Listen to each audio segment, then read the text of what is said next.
morning, good evening. Welcome to this week's Fiberific Live Craft and Chat, where we craft and chat live.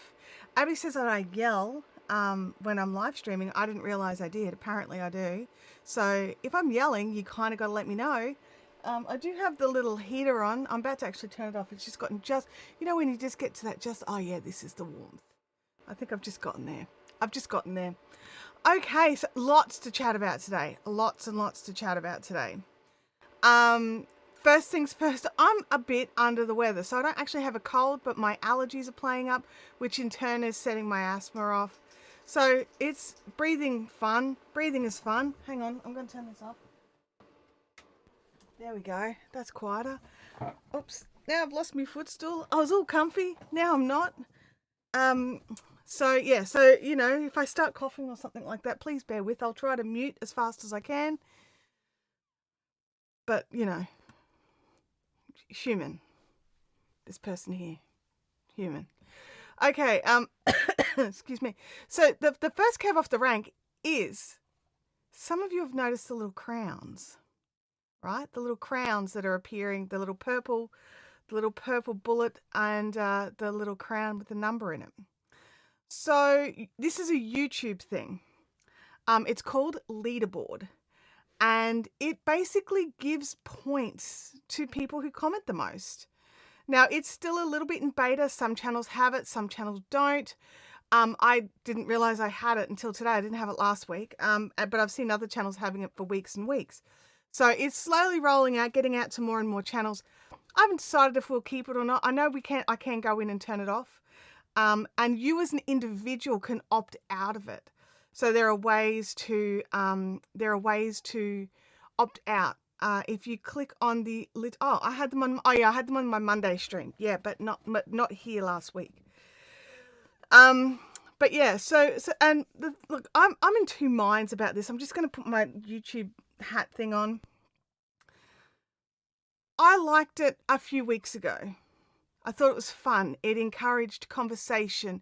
It got people chatting. There was jokes about people stealing other people's crowns and what have you. And now, if you look at the chat at the top, there's actually a little button at the top that if you click that, you can actually see where people are in the leaderboard right now and what their points are. So you can go and check out exactly where you're up to. The other thing, there's a couple of things that do bug me. One is, it's like it waits a few minutes and then goes through and checks everything and then changes the leaderboard. It's not a live change, right? That's one thing that bugs me. The second thing is, we noticed this weekend that super chats actually had weight, whereas previously they didn't. It was just counted as a comment.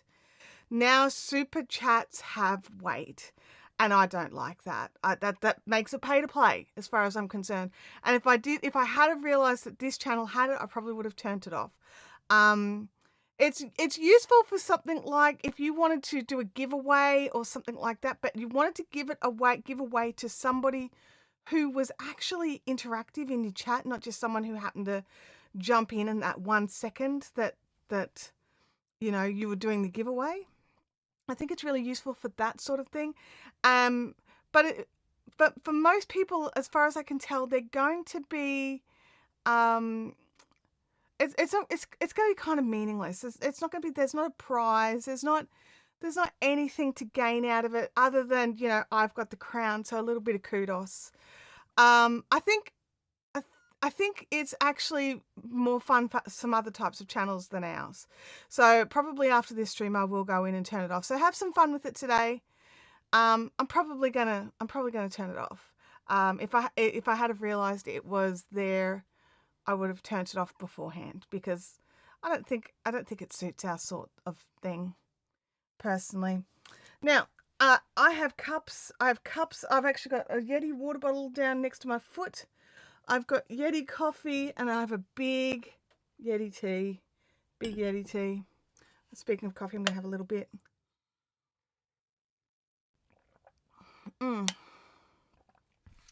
So yeah. So, let's have a quick look in the chat now that we've gone through that.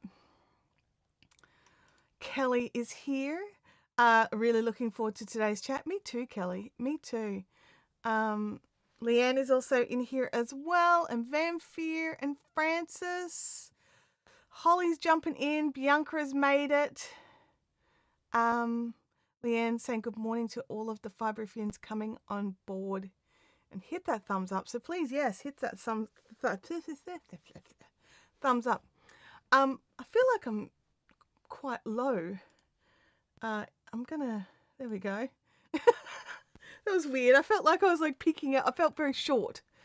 And while I am short, I don't like to feel short in my live streams. Okay, so I have done a little bit of shopping over the last couple of weeks. You remember a few weeks ago, I'm like, I'm not going to buy any yarn. I've got so much yarn. I don't need any more yarn. Well, I bought more yarn. All right, there's no judgment. Anyone in here starts judging how much yarn I bought, you can be blocked for the stream. It's that simple. There's no judgment here. We don't judge people on how much yarn they buy or don't buy, for that matter. Now, but before I get into the yarn that I've recently purchased, which I'm just going to move something aside because I was going to do that first, but I've realized I actually want to do something else first. My hat. Yeah, no judgment here. This is a judgment-free zone. Seriously. As you can see, the teal is a lot less than what it was. And that is because I got a bit annoyed with it. I'm going to be really honest. I got a little bit annoyed with how I felt like I was constantly tugging on it, and I was trying to work out the math of the readjustments now that it was like 3/4 of an inch too short. And so I actually just pulled all the green out, joined the purple back on. I'm just finding it. It's somewhere. Here it is. Joined the purple back on, added the extra in, and I should have just done it from the start, and I don't know why I didn't. I knew it was going to bug me, but I left it. So I've put in the extra height, and now I've started the green again. So I can get back to just 8 inches, 6 inches, and 8 inches and not be like, oh, what do I need to adjust everything? No, I don't have to adjust anything. Because I was working on it, and like, I'm not kidding, like, that's a lot. I've done a lot of rows. I'd done 3.5 inches in the green. I'd measured it. And I was just like, I am not happy with this. I'm just not happy with it. And this is a lot of little stitches. I'm using 2mm needles on this. That was an accident. It wasn't my plan to go down to 2mm. I thought I'd grab 2.5s, to be honest, but because I was like, 3s are too loose. Let's grab these smaller ones. And I grabbed the ones next to the ones I wanted. So it's not too tight. Like, it's beautiful. It's sock yarn. It can totally handle 2mm needles. Like, there's no issues there. And I definitely prefer the stitches more closed than too open. Then I just go in and it's just easier. Because, I'll be able to, if I really need to, I can actually block it and stretch it out a little bit if I need to. It's mostly wool. It's a wool nylon sock blend. Whereas if it was too loose, there's just nothing. You can only make it bigger. You can't shrink it down. So this way, if I needed to, I could make it bigger, which I don't think I need to actually, because I did all that measurement at the start. But we'll see. We'll see when I go to put it on my head if it's too tight and it needs a little bit of an extra block or redo.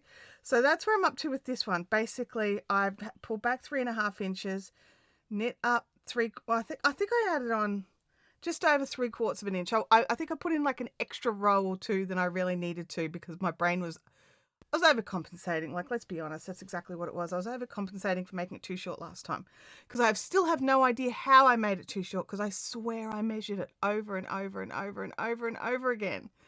So I don't know how it ended up too short. So I added in some extra. Actually, do you know what? Where's my tape measure? Where's the tape measure? I want to measure it now. I don't have one. Oh, they're all in the living room. Good job, me. Goodness, I can't even check now. Now that my brain's like, oh, are you sure? Are you sure? Are you sure? Yeah. I'm pretty sure. Kelly says she would have frogged it too. Knitspin Girl says, why is it every time I say I'm not going to buy any more yarn, somewhere has a fantastic sale and I can't help myself and I buy more yarn? That's what happened to me. Yeah, Kelly says I totally do that too. Continue working knowing that I'll end up ripping it back to fix it. Yeah. Absolutely. Holly would have frogged it as well. Game Widows is madly making bags. Fantastic. Don't forget to give yourself a little couple of days break if you can, Game Widows. Is it next weekend or the weekend after? So it's not this weekend coming, it's the weekend after, is that right? Or is it in 3 days? We're talking about Bendigo Sheep and Wool Show. It is coming. It is coming. Leanne says, it's weird how we do this. I got to 3 rounds before finishing an adult mermaid tail blanket before I frogged it right back to the bottom flippers. Oh my gosh, that's actually a big call. That's a big call. That's a big call. All right, now the other, let's jump in. Yeah, you guys obviously want to see the yarn hauls. Now, you may have already seen some of this, okay? So the ice yarns, the Knit Picks order, they were made on the same day, okay? Which is why I'm going to show the ice yarns order again. So did I show you the ice yarns last time? I don't know if I did. So today is balloon animals. Oh, it's next weekend. Oh, good. I don't want to hear that you're sewing 2 days before you have to travel and set up. I hope you give yourself like a couple of rest days before you dig in. Okay, so ice yarns. Oh, I don't think you did show the ice. Okay, I wasn't sure if I did. So the ice yarns has been here so long. I started a sweater. I wasn't going to start it, and then I started it. All right, so let me just, there we go. That's more sweater shaped, isn't it? It's amazing if you hold things right. Like I've just split for the sleeves. Like, but I paused because I think I've made the sleeves too big, but I also don't think I have at the same time, right?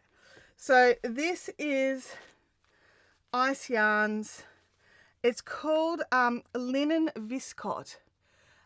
It is, oh, I didn't stream last week. Oh, sorry, that explains it. Linen Viscot. It's a linen viscous blend. It's about 30-30-30.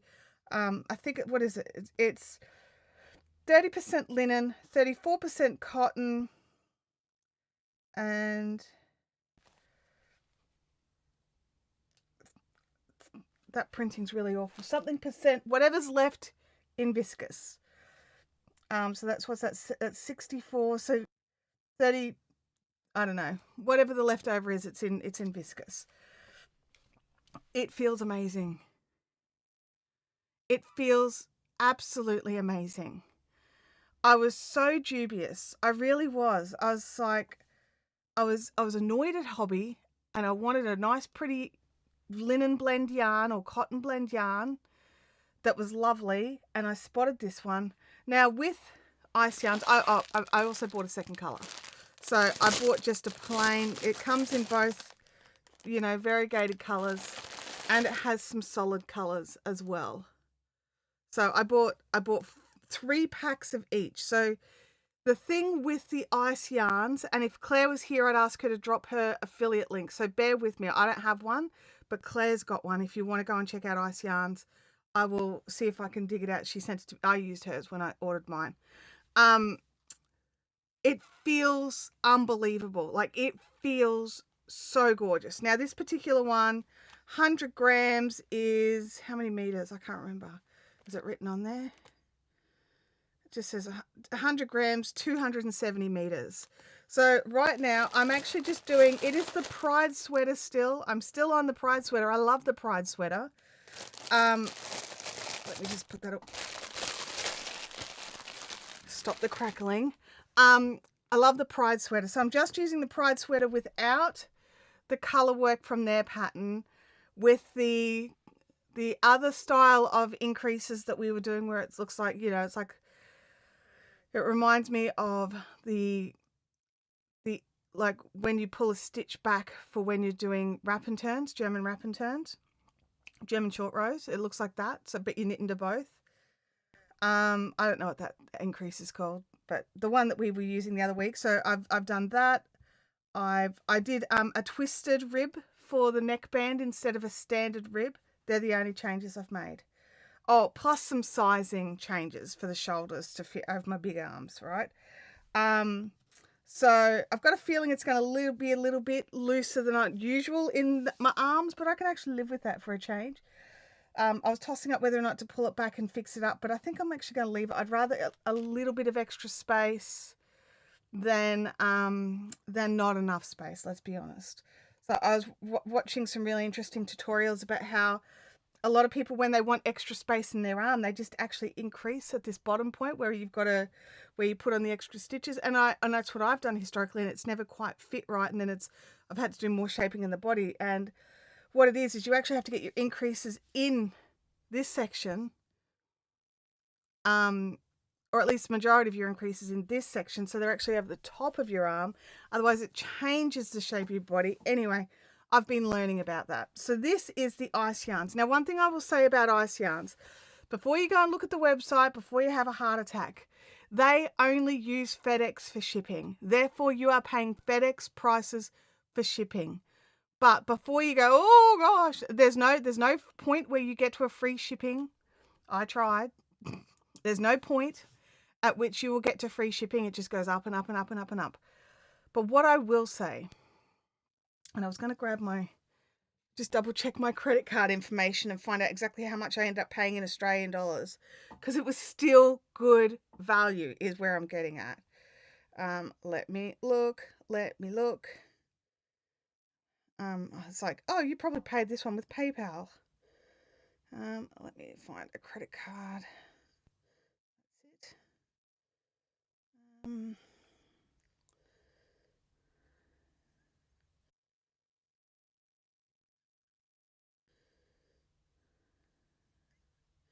I don't know. I paid it on credit card. Okay.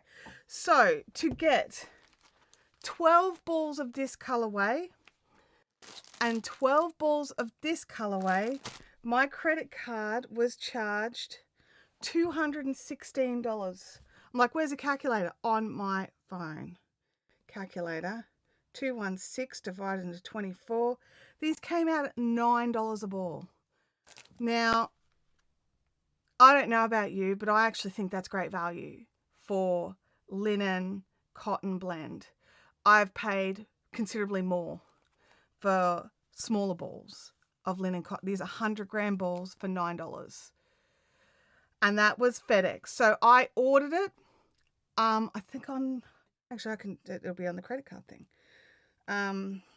Credit card, Chantel. I ordered it on Monday the 24th. I know I had it on the Friday. So I received it in the same week. So I ordered it Monday the 24th and I received it in the same week. So that was the other thing. If you want it fast, check them out. But it is, so when I was putting it in the cart, I had I think it was like $140 worth of yarn, and then the postage was $80. Or the courier cost, and I nearly balked. But then I sat down and I worked it all out, and I was like, no, that is great value for this quality of yarn. At that stage I hadn't touched the yarn, but I had been hearing some good things about ice yarns. So I actually think $9 a ball for 100 grams of a cotton linen viscose blend. I actually think that's a great price. So yeah. Bianca says it's not exactly cheap. I will see. I think $9 for 100 grams of linen viscose, linen viscose. I actually think $9 for 100 grams is cheap. We're paying $16 for 200 grams of Bendigo cotton. So I suppose it depends on what you're used to buying. But for this particular blend, I actually still think $9 is a very reasonable price. Very reasonable. And I would even lean on inexpensive. Well, $9 for 100 grams of this versus what, $2.50 for 100 grams of acrylic? I'd pay the extra. I wouldn't make a blanket out of it. Let's just lay that down. No, I would spend this kind of money for garments, not for a blanket. But yeah, so that was my ice yarn order. This colorway is just divine. Now, just bear with me. I am just going to see if I can grab Claire's affiliate link. She sent it to me as a message. Works up beautifully and works up fast and is slippy enough, but still textured. It's got all these pluses that I consider pluses. you've got, thank you, Leanne. Thank you for finding Claire's link.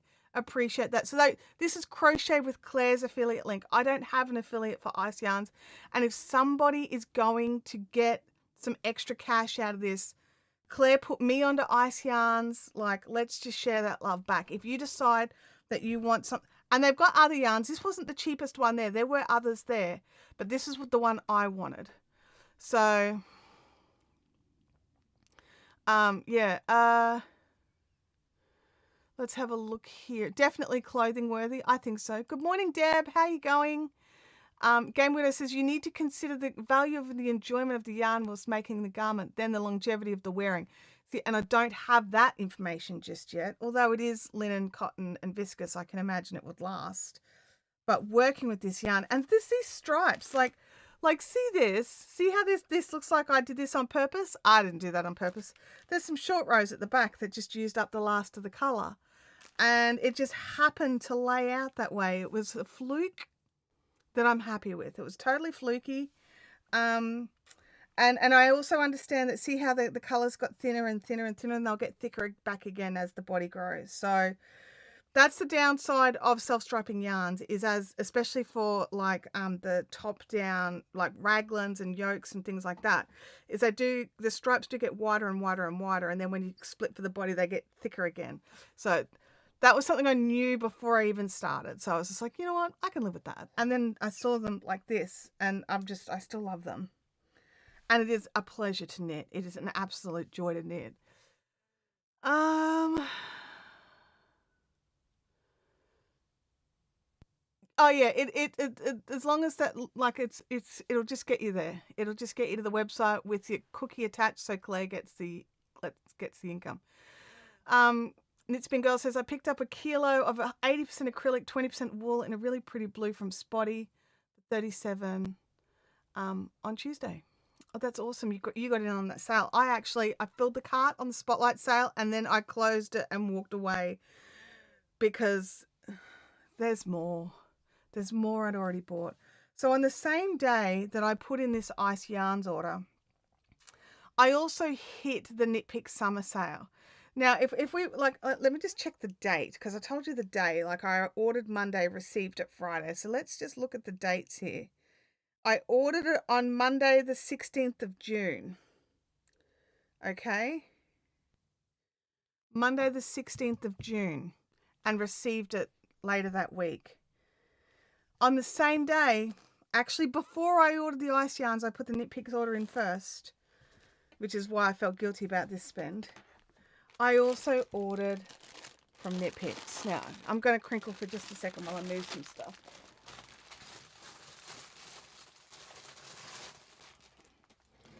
Okay. I'm going to work on you later, so still want you around. Frances says she prefers the uneven rows. I like the uneven rows. Now, from Knit Picks, I ordered this.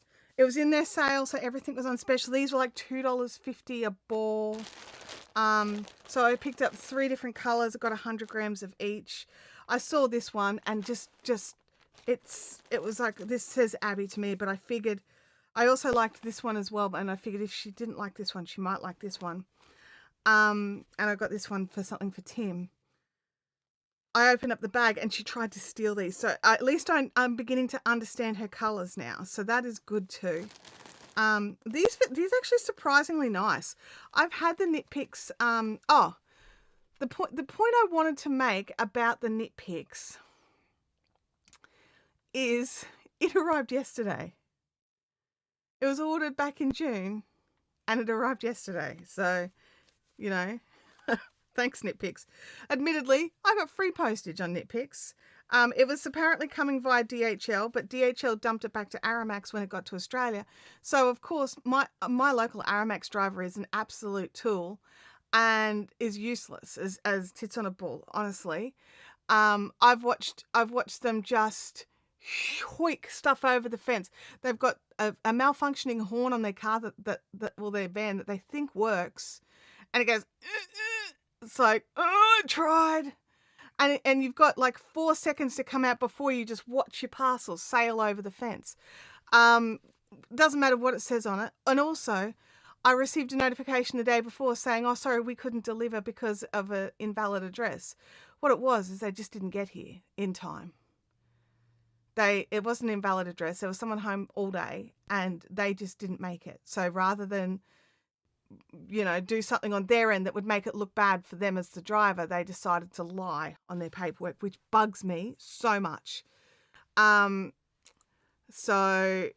I got my Nitpicks order yesterday through Aramax. It's at DHL, because I was still expecting DHL. DHL usually, if it comes through customs in Brisbane, I normally have it the next day. Is usually how DHL works. 3 days after it's made it through customs, I still don't have it. Then I receive the notification that it's on board for delivery, which was for the day before yesterday. Never arrived, and then it arrived yesterday afternoon at like 5 o'clock. Felici is beautiful. I'm so surprised. I've used their other sock blend. Not as soft as the Felici, I will say. And these colours. So good. Now these were like oh, you're so cheap, I shall have you. But the real purchase is this. And look at this. I haven't even opened the bag, so I haven't even touched it. I haven't. Oh, Holly, I kind of expected that. And Nitpicks didn't ship it for nearly 2 weeks after the order. I was about to send him an email. And then next thing you know, I get a notification that it's been shipped. But the Lindy chain, this is what I wanted. I keep looking at it and I haven't bought it. And it was on sale and it brought the price down a bit. It wasn't hugely on sale like the sock yarn, but it is, oh wow. Okay. It is a soft purple.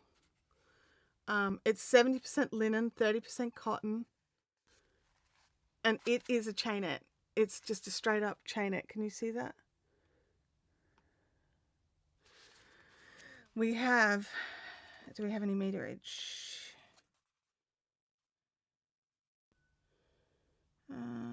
No, 100, there we go. 50 grams, 180 yards. So this cotton blend was like $100 odd for these 10 of 50 grams. So it's like I think it was like 103 or 104 or something.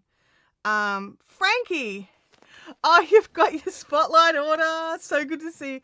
Frankie comes and hangs out on my Monday live streams, and apparently I made life very hard for her during the sale. Sorry, Frankie.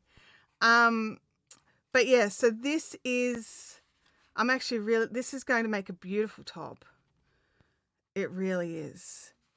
It's going to make a beautiful top. But yeah, so my point being that, I paid like $104 for 500 grams of this, and then paid, how much? So we worked out $9 because this had free postage. I spent enough to get the free postage, which is why, I got the little sock yarns, was just to fill it out. Let me see. Clear 9 times 24. Oh, okay. So that was 9 times 24. So that's 2 garments. So 9 times 12. Sorry. $108 got me 1,200 grams. $103 got me 500 grams. So that's what I'm saying. Like with this particular blend, like these linens and what have you. I mean, admittedly, this is a chainette, which instantly increases the price. But that's my point. Like that's where I'm seeing it from. But and this color, it's just the softest, most beautiful purple. It's lovely. I'm like, what am I going to make with that? Okay. So I got that. Poke that back in there. Move that over there. But that's not all. The other thing that I did was, and I don't know where the recommendation came from, because I thought it came from Jenny King, and then I had to talk to her and she was just like, nope, didn't come from me. I don't know what you're talking about. But I decided to try out a company called Yazzy's Yarns. Now, we think that my confusion came from Jenny loves a company called Yazzy's Bags, and it's Yazzi. And I must have just gone on a little thing and it came up with Yazzy's Yarns. Yazzy's Yarns does hand-dyed cottons and little stitch markers, which, where are my little stitch markers? There they are. But I have a little bit of a sour taste in my mouth from my Yazzy's Yarns order. And I didn't know if I was going to talk about it or not, but I think I will in more broader strokes, okay? So I put in an order during her sale. I didn't see it to be that large of an order. You've seen what my other orders were. I ordered 300, 600, 1,200 grams of cotton. I don't see that as a large order, but apparently it is, and this person had not dealt with an order of that size, I found out later. And this particular company doesn't like to use plastic. They don't have plastic. They have the eco satchels. Everything's like all their packaging, which I'll show you in a minute because it's divine. All their packaging is plastic free. She goes to a lot of effort to make sure it's plastic free. And she uses a plastic free tape. Now, what happened was I put in this order. I've received a satchel. I've opened it up, realized only half my order was there. I've noticed that some what appeared to be washi tape is snapped off. And I contacted her and I said, hey, it looks like, first of all, I said, hey, can I grab the tracking number for the other half of my order? Only these items have arrived. And that's when it started to go downhill. And what has happened is in Australia Post's rough handling of things, because let's be honest, we know how Australia Post handles things. The tape was snapped and the two separate satchels, which it turns out they were packaged in two separate satchels, were separated. That bottom satchel didn't have any kind of address labels or anything on it, which you don't expect it to. It was, if you feel it's securely attached, which I'll get into that in a minute. If you feel it's securely attached, you don't really need that second label. My issues come from when dealing with her during the customer service. Now, I'm not going to go through the exact conversations, but it basically came down to, I was told just to wait for Australia Post. Australia Post, you're going to sort it out, wait for Australia Post. Now, let me know in the chat here, of any of you who've dealt with Australia Post, how many of you have had Australia Post find your missing orders? Like find a package that has no labels on it and get it to the place it's supposed to go. Let me know in the chat. Or even your local postal service. Because in the 10 years that I was running Fiberific as a physical stock store, Australia Post lost maybe 20 to 30 parcels and they not once found a single one. I ended up having to organise refunds or reshipments and things like that to keep my customers happy. And I didn't wait. I didn't go, I think one time I waited, but because the customer wanted to wait because she was convinced that Australia Post would sort it out, but I ended up shipping her stuff back out to her.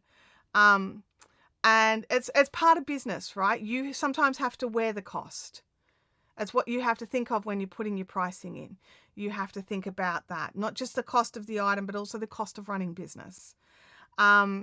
Anyway, every time I suggested maybe she reship it, I can't reship it. It was the last of what it was. I don't have any more. I can't make it for you. Okay, well then maybe we should consider a refund. No, let's wait for Australia Post. Now, what I will say is she has way more faith in Australia Post than I do. And Australia Post came to the freaking party. I cannot believe it.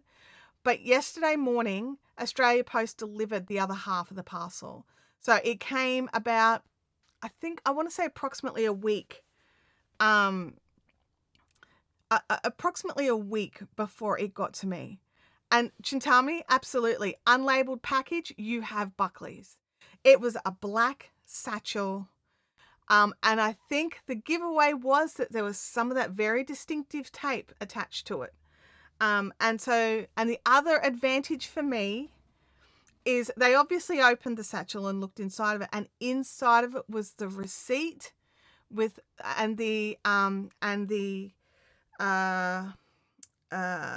all my packing slip information. So my name and address was all on that. And so they hand labeled it and put it on and got it out. But yeah, I am just absolutely shocked that it has arrived. And so my warning, yeah, somehow the planets aligned. I know. I know, because we're talking about $100 worth of yarn that was missing, and it was hand dyed, and you know, I just thought, this is it. This is the thing. Now, so my point with Yazzy's yarns is, if you're just ordering a small amount, zero problems. If you're ordering a large order at this stage, she doesn't have a solution, and she will not use plastic packing tape to attach the parcels because she's so anti-plastic. So I would say, if you want to get in on her beautiful, because it's beautiful yarn, then just order a small amount. Don't do what I did and overwhelm her. So the yarn that went missing first was these two gradient yarn boxes. She hand cuts out the little things so you can see your gradient by hand, because none of the companies will do it without putting a plastic thing on it. So she hand does this herself. So yeah, it's just, and I actually ordered 2 of these, so I had enough to make a garment. So I'd use the 2 darks together, the 2, and just make it a long, slow gradient. So I have both of those, and they are here. So yeah, so I'm very happy that they have arrived, and it is beautiful. It's absolutely beautiful. I actually haven't opened the boxes because I've just been poking at them through the top. Now, I don't know if the camera's showing it, but they are most decidedly all different, right? So it's the darkest and there's the lightest, so it goes around like that. But it is absolutely beautiful. And the other thing I'll say, the cotton is lovely. It's a high twist cotton, and every skein has a start here, like a start here point. So absolutely love that. That's every single skein, like even the individually sold skeins, because I also, she had a grey. I had to check it out. I've got 6 greys as well. There's really good meterage on it as well. 50 grams, 200 meters. So it's a finer cotton. I could see it would wear well as well. Sue Ellen says, good morning all. Glad you got your package lurking today. I'm so glad I got it. I was so disappointed with the attitude and the messaging. That I actually was sharing it with some friends, which I wouldn't normally do, but I was so like, am I just reading this wrong kind of thing? Because it didn't feel good to me. It didn't feel good to me. But the yarn itself is beautiful, and if it hadn't have been separated, I think I would have had a perfect experience. So my note to you is, don't buy more than 2 boxes or what would fit in a satchel that big, because they come in side by side like that. That would be my recommendation. But they're beautiful, and I haven't yet decided which project will be getting these, but they were why I went in, right? But then I also got, because during her sale, if you spent a certain amount, you got some free stitch markers. I don't use these big dangly ones for actually stitch markers. I think they're too big, but they're still cute, and they've got great little clasps, so I can still utilize them for other things, zip pulls and the like. So I'll probably do that. Then, well, she'd sold out of this colorway. Oh, hello. Are we going to focus? Thank you. This colorway was definitely sold out. There's still some colors around. So then this is what actually arrived on time. Or, you know, maybe not so much on time. Well, yeah, on time. It took a long time to get here too. Is I got 6 of the grey, and the grey are beautiful. They're all just the same grey. But I also got a purple gradient, which is just lovely. I really wanted 2 of these, but I could not get 2 of these. So I got the purple in the gradient as well. So I probably, if I could have gotten 2 of these, I probably wouldn't have bought the grey, but I'll alternate the grey with this to get, or I could, you know, throw it all in together, because I need lots of yarn to make me a top. But yeah, so these colors are just beautiful, and her packaging is beautiful, and her website is pretty nice and easy to shop from. It's just the after sales service that I have an issue with. So as long as you don't need any after sales service, I think we're good to go. And look, I'm probably going to order from her again. Like, let's be honest. I will probably order from her again. The colors are too nice. The yarn is too nice. That is if she'll accept an order from me again. They look like nice earrings. I probably wouldn't even wear them as earrings, to be honest. I don't wear big dangly earrings either. And they're the crab claws. You'd need to put a new clip on them. That's very thick. Perfect for stitch marker, let me say. So yeah. So that's where I'm at, everybody. That's where I'm at. Now I'm like, which do I knit? My hat or my sweater? Let's work on the sweater. Come here. Oh, and the other thing I want to say is I'm up to the underarm split, right? I've done that. I've only just joined my second ball. Like, where did I join the second ball? I think I did it just before the split. There it is there. That's where I joined the second ball. So I got all the rest of that out of one ball in my sizes. Like, I think the top half of the sweater I was doing the 3XL stitch counts so that I can put some extras in the arms, and then I'll go down to the 2XL for the body. But yeah, absolutely gorgeous. Excuse me, sorry. Now, there we go. Now it is a slubby, which was something that I had to adjust to a little bit. Not everybody likes a slubby. And by slubby, I mean there's actually like chunks of extra stuff going on. Like there's actually big swatches of cotton and things every now and again, which if I was, I don't know, there'd be things that wouldn't work for me. But for this, it's perfectly fine. There's a crochet top that I want to make. I can't think of the name, but it's basically lots of half double crochets, right? And you actually, the detail is that you leave the stitches unworked, like you're just working into like the top loop. I don't think the slubby would work for that because that's just a bit loose there. I wonder why that's so loose. Anyway, yeah, I don't think it would work for that because it would take away from that kind of detail. So you've got to sort of pick and choose your yarn constructions for your garments. I'm like, well, that's on the front. I'll need to go in and fix that. That's just a bit too loose there. I don't know what I was doing. Did I drop a stitch or something? I don't know. So let me know in the chat. Have you ever had a part like a yarn parcel go missing? Or, you know, and then have a happy ending, like eventually get it, or, you know, I've just never had one show up after like being separated and broken like that. I've never had it show up. It's always just been, well, it's gone now. So I'm actually really happy for her, that it is not like how it used to be for me. What have I got going on here? I might just pull that.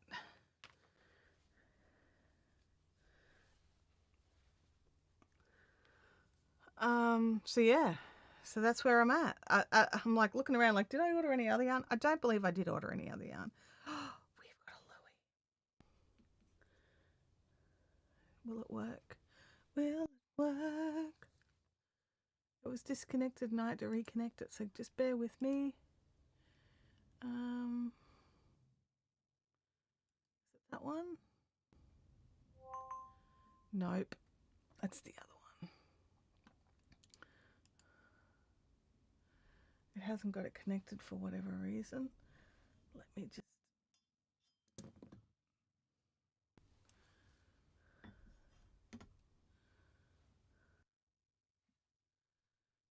go. We've got a Louie in the wild.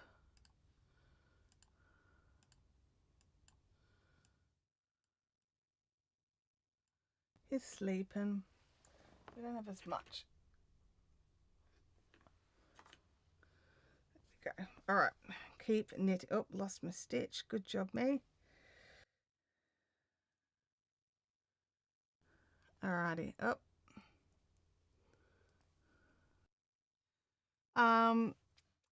I've been very lucky with all of my deliveries and never had anything lost. That is awesome.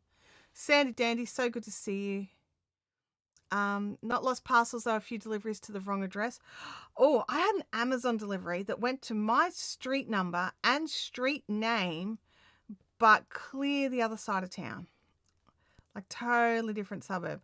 And I was just so lucky. Like, admittedly, it was just something little and trinkety, but I was so lucky that because Amazon put your phone number on things, I get this random phone call, and she was just this lovely lady who was just like, "Hey, look, we've got your parcel here. We don't actually know what to do with it.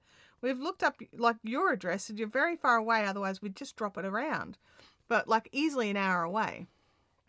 And so I just said, "Look, if it's correctly addressed, is it possible for you just to drop it into a post box?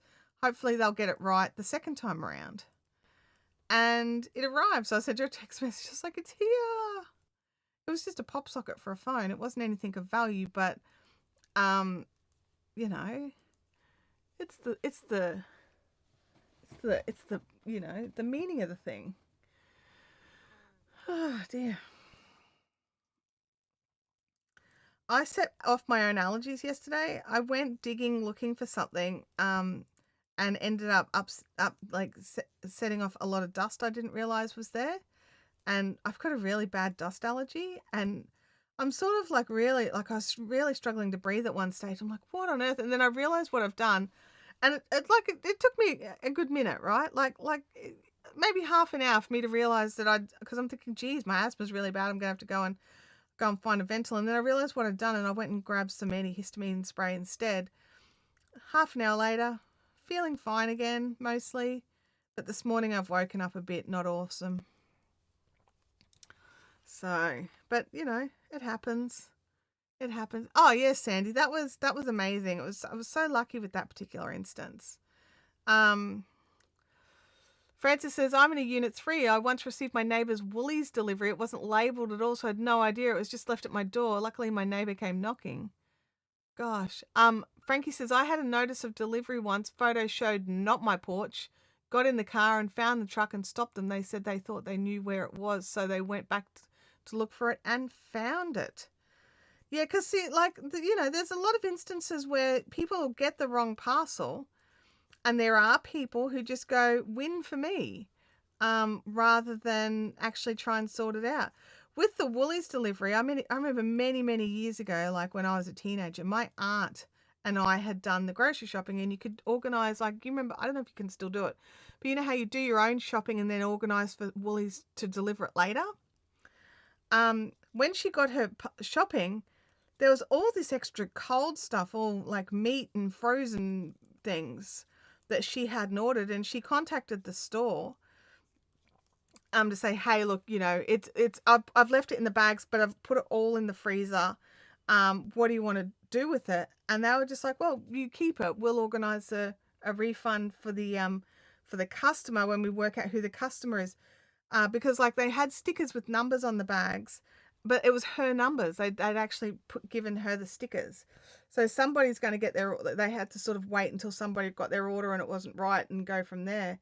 But they got her to sort of rattle off what was in the bag.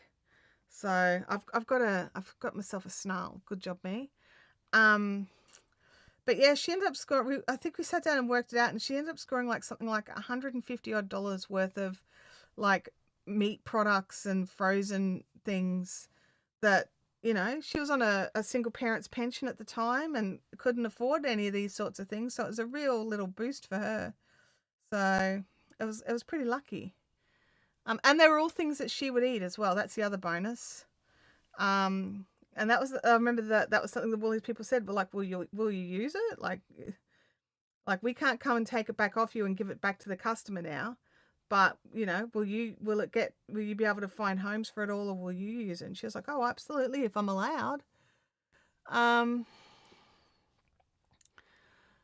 Let's have a look here. Holly says, "I recently bought yarn from a dyer in Canada, and when I put my address in, I accidentally punched in one digit wrong. I immediately emailed the dyer and never received a response." Oh my gosh. Fortunately, my post office was able to update the address on the package. Wow, that's pretty full on that you never even, like, you instantly worked it out, and you contact them and they didn't, like, that's pretty rough. Have you ever ordered from that dyer again, like, just out of curiosity? Pet Barn used some random Uber type delivery, and they leave parcels in random places. Once was at my back gate, the other was down in the garages near the stairwell. Oh, because we use the Pet Barn Uber delivery every now and again. And I mean, we've got, there's a spot there where you can state where you want to put it, but I always just say at the front door, which always ticks off the drivers because we've got a fairly long driveway that's gated. Like, I mean, by fairly long, I'm talking 20 meters, right? It's just not, the front door's right on the road, which annoys some drivers sometimes because it means they actually have to get out of their vans and take a few steps, open a gate, and take a few more steps. It's very difficult. Hang on a second. Leanne says, I'll never do a grocery delivery here. So many issues. Click and collect only from now on. Francis says the same. I've given up and only do click and collect. Holly says, it was my first and only time ordering from them. It was beautiful yarn, but I'm reluctant. I feel you. I absolutely feel you.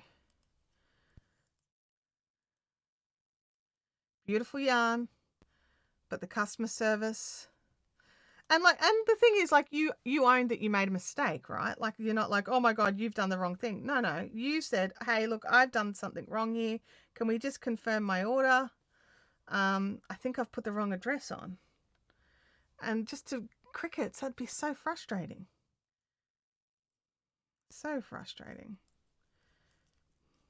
I'm getting up to the little knot here. I can feel it under my finger. Now I really have to do something about it. I can't just work through it like I have been. So this weekend we have my mum's final wake. It feels like we've been doing stuff a lot. She was very particular about some things that she wanted done. And there was one at her home, which was a couple of weeks ago, and she wanted one up here in Brisbane for all of her Brisbane friends, because she had, like, you know, she was just like, a lot of the people from where she lives won't be able to get to Brisbane. It's too far and hard for them coming up and over the range, and vice versa. She didn't expect her Brisbane friends to do that same journey. So we're going to have one up here. And I made a thing, which I'm going to share with you. My mum loved butterflies, like loved butterflies. If you walked around her house, she would hit up Temu whenever there was anything with butterflies on it. And she would get these 3D butterflies that would flutter in the wind, right? She loves butterflies. So what I've done, and she also King Gardner as well. So then I went through and I found a seed company that would deliver me some bulk packet of seeds. And they have a beneficial bug mix, or beneficial insect mix, which encourages butterflies and bees and lady beetles. And it's just like a beautiful, like a little wild garden mix. And so what I've done is I got that, and I also picked up some everlasting daisies because she loved those too. There are lots of those in her garden. And I made up little packs for everybody and then printed out stickers with instructions and everything. So hopefully there'll be enough of those to go around that each household can get some seeds to do a little, beneficial insects garden thing. And it's like a lot of things like Queen Anne's lace, and there's some herbs in there. So it's like a little mix of flowers and herbs and stuff. Like the flowering herbs that, so that will be fun. So that's all on the table and all ready to go now. And then we had to, because I'm not a big, I have a lot of art on my walls rather than photos. And we have all the photos go over on the TV. So Abby yesterday did the big trek down to Officeworks and got a pile of photos printed out for us and organised them into frames so that we can have them there as well. So we've picked some fun ones. That's all been a bit, out of everything I've had to do so far, the photos has been the hardest. She'd love all those butterflies. The photos have been the hardest. So luckily, like for me, Abby is like the photo queen. It's totally her jam. All I had to do was pick which photos I wanted, and she did the rest. So yesterday I finally sat down and went through the photos and picked which ones we wanted to use and which sizes we wanted them in and things like that. So we've got those all going and ready now. So now it's just some other basic decorations that I want to do. So I've got to dig the cricket out this afternoon. It's under. it's in protective storage, but it's under some stuff. Like mostly just yarn, let's be honest. And I want to cricket. I ordered some cardstock from my stationers in purple and rainbow colors. So big sheets of purple. Oh, look at this.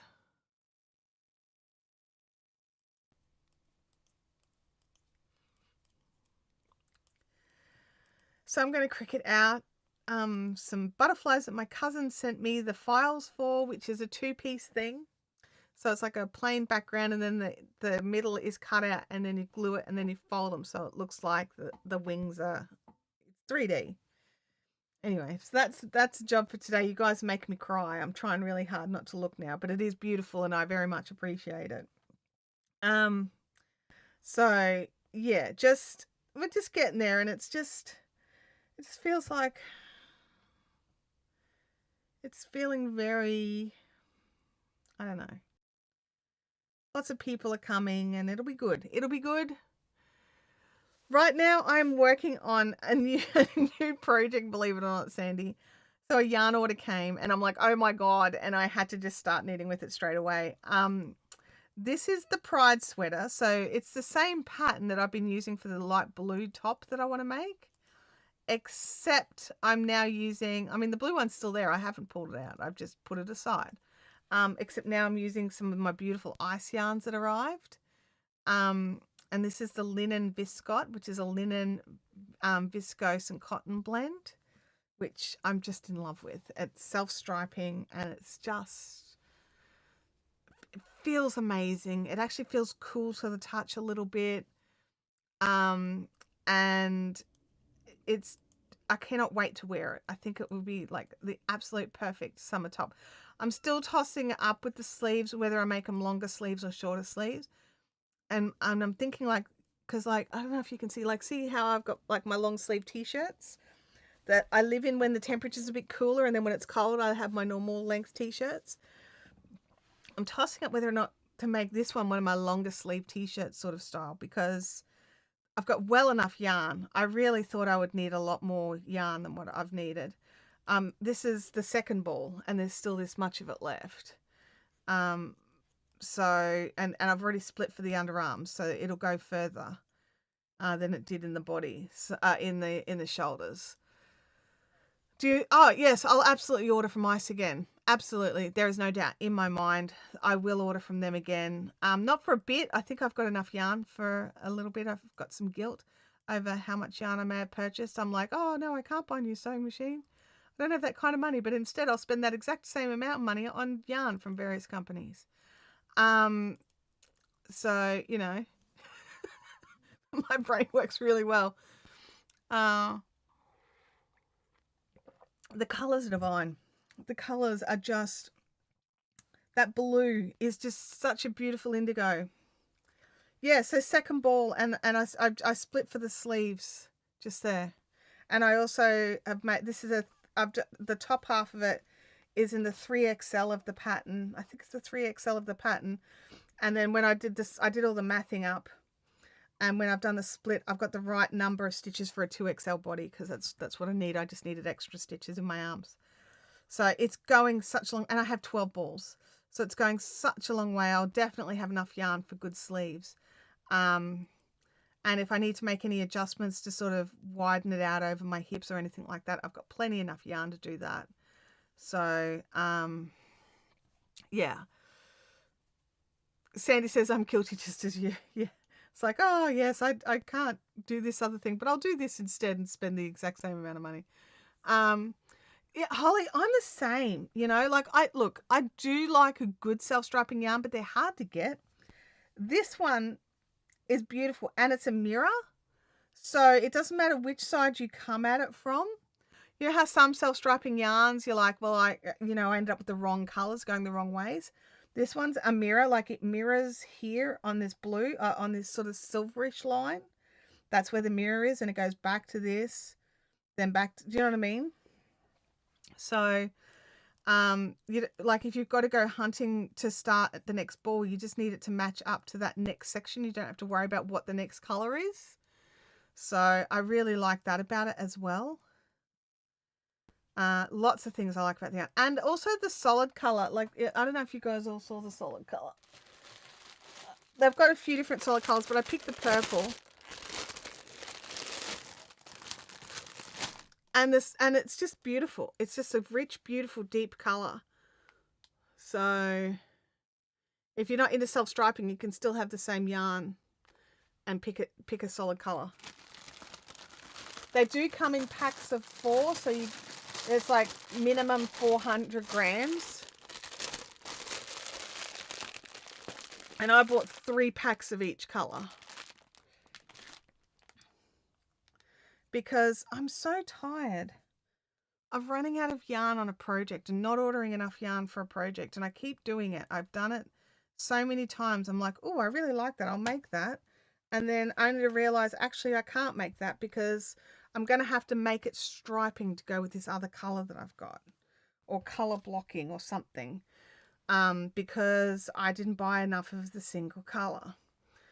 Which is why I want to learn how to do the helical knitting, which is why I still plan on finishing the other Pride, because it's going to have a helical body. Because a number of times I've got the same yarn but in multiple colors, and that would mean I have enough yarn for the project. So, but like I was saying, the ice yarns feels like it's going to be ridiculously expensive, right? As once you start adding in that FedEx courier cost at the end. But I actually found it to be so reasonable. So Kelly says, so how many balls have you used so far on that Pride top? So on this one here, this is the second ball. So 1 and a bit. Is where I'm at with this one. But yeah, so if you're paying US dollars, the postage from Turkey will be cheaper. And it's in US dollars, so you're not having to convert it. So I paid $9 Australian a ball for this, including the postage. Game Widows, I've done the helical now. I'm ready to go. I've just got to get to the point in the project where I do it. I've done lots of practicing and swatching, and I'm all good to go. I've just got to. I did the top half of a sweater in it and didn't like how the increases were sitting. So, Sandy says, helical knitting, please explain. So it's a new process for me, so I'm probably not the best to explain it. But basically, when we're doing striped patterns, right, we have jogs and we have the end of that color move on to the beginning of the next color, kind of thing, all right? Helical knitting means that you can do, I don't even have my swatches in here, they're in the other room. I definitely recommend Googling it, but it basically is a variation of striping. So you're using your own 3 colors and you're creating the stripes, and they all start like just off from each other, and then you sort of drop that yarn, pick that one up, drop that one, pick the third one up, and you're kind of running over the tops of things. So you're creating this helix of colors.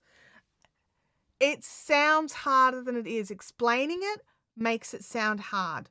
Doing it, easy as anything. The hardest part is getting it started. And that's like, where should I start these yarns? That's it. It avoids seams. It avoids jogs. It means that you can have nice fine stripes that, work together beautifully. So many, Bianca says it is only for in the round knitting. Yeah, I can imagine that it would only work for in the round knitting.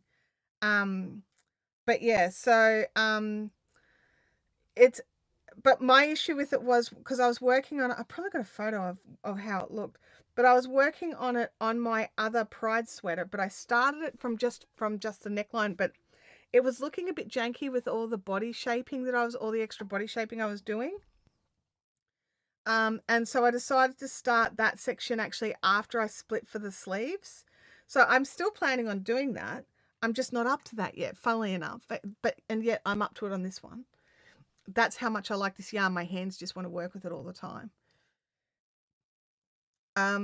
But yeah, I'm sure that was not a useful explanation of helical knitting. I highly recommend you go and Google it and just sort of watch a YouTube video or two on it, which is what I did. Bianca put me onto it first. It is a new thing for me. I've only done the testing and a project that I've pulled out so far, and I pulled out not because of the helical, but because of the increases. So, it sounds tricky, but it's just another way to do striping, really. And there's no seams and there's no jogs, and you just keep going. You just keep going and going until you're at the end of whatever it is that you want to do.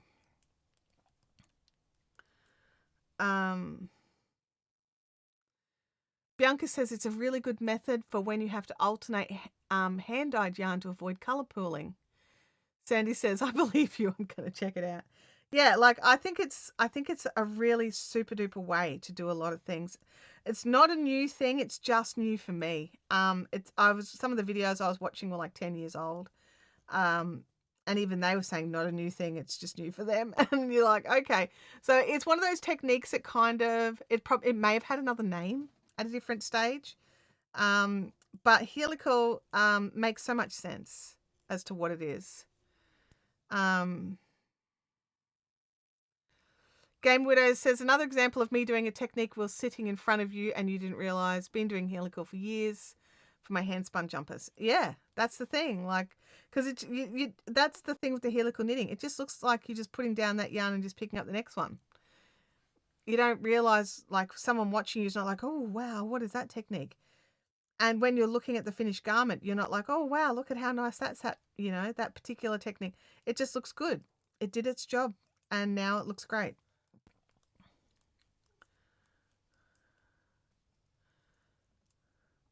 Sandy says, to be honest, I love how hand-dyed yarn pools.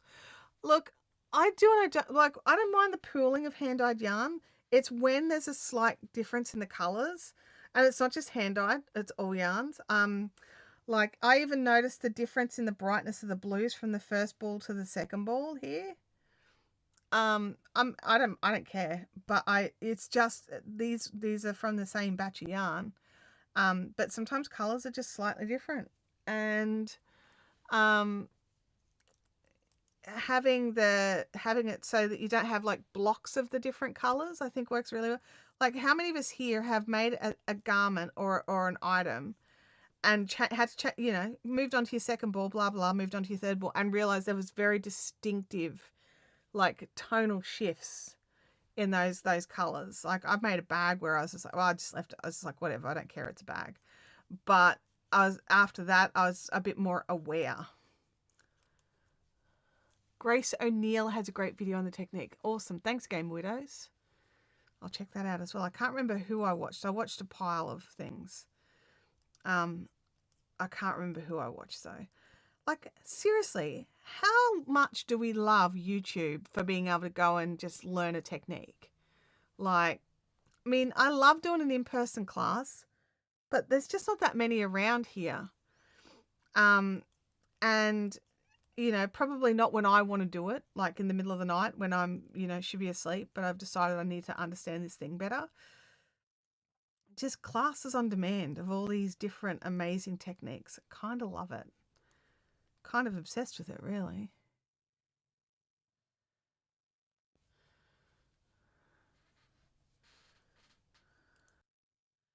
Holly says she loves YouTube. I love YouTube. Give some YouTube some love. YouTube's 20 this year. Can you believe that? Only 20. I was chatting with somebody and we were talking, doing the whole I'm so old, like the game. It was just all in jest and fun. And I was like, I'm so old. I was in the Google beta testing for Gmail. And she just stopped and went, really? I'm like, yeah, really. She was just like, oh.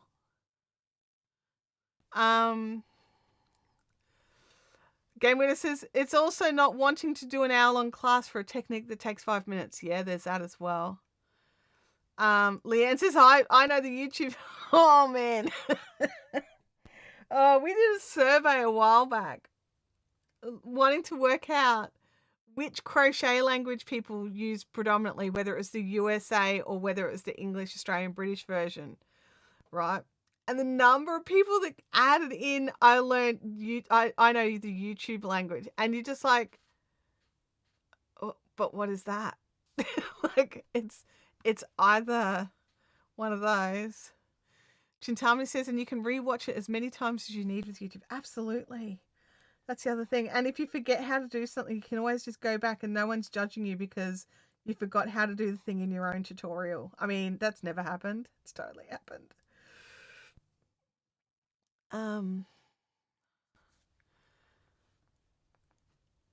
Yeah, Sandy says, oh yeah, definitely agree on the color difference. Yeah. And like as a dyer, like I was a dyer for a goodly number of years. You can have skeins in the exact same pot and they can come out differently.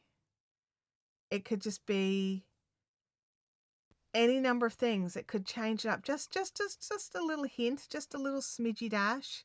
But when you're knitting them side by side, that little smidgy bit is noticeable, which is why all hand dyes and stuff are like, don't forget to alternate the skeins. Because, it stands out when you don't. Sounds like Abby's getting moving because I've been yelling too loud. Louis did. Oh, okay.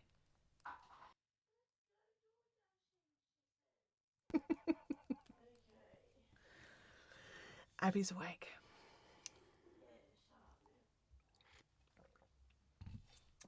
Do we still have Louis Cam? We do still have Louis Cam. What's my phone battery like over there? Oh, it's a bit low. Let me just see if I can grab a battery pack for that one. Battery pack. Hopefully you've got some battery juice in you. Battery pack. Hello, Rav Power.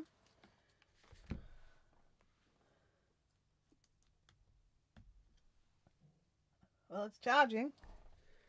That's a bonus. Oh, find my scissors. Hope we don't need you anytime soon. Oh yeah, save it and loop that video. Absolutely. So many, and slowing it down or speeding it up. Like you can make it so that they talk slower or talk faster or whatever it is that you need them to do. Can't imagine I'd get away with much of that if I was in a IRL class. I'm sure there'd be words said. Like, hey, just rewind back 10 seconds.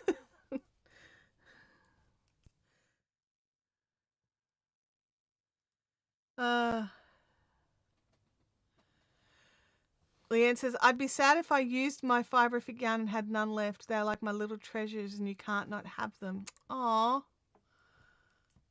But if you had them, then they'd be in a thing that you could wear or use or see. They're little treasures, but then they could be treasured items rather than just treasured skeins. Not that I'm not judging. If you don't want to use them because of sentimentality, then that's still beautiful, right? Game Widow says skip over that preamble. My thing is, right, when people are like, oh, I do get the whole you talk too much kind of thing. And I'm like, oh, I'm sorry. Have you met me? You may need another channel.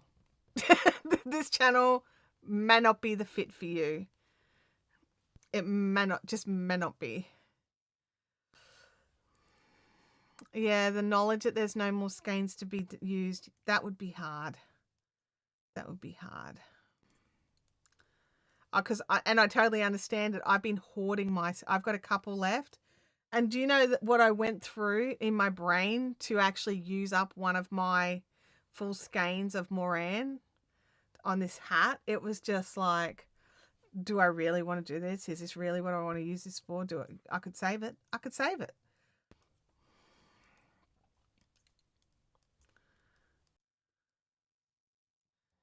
Um, Shintami says, I think I'll be keeping one or two of mine.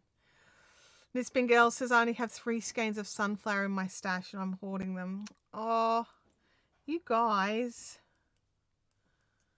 It's a bit special, I have to say.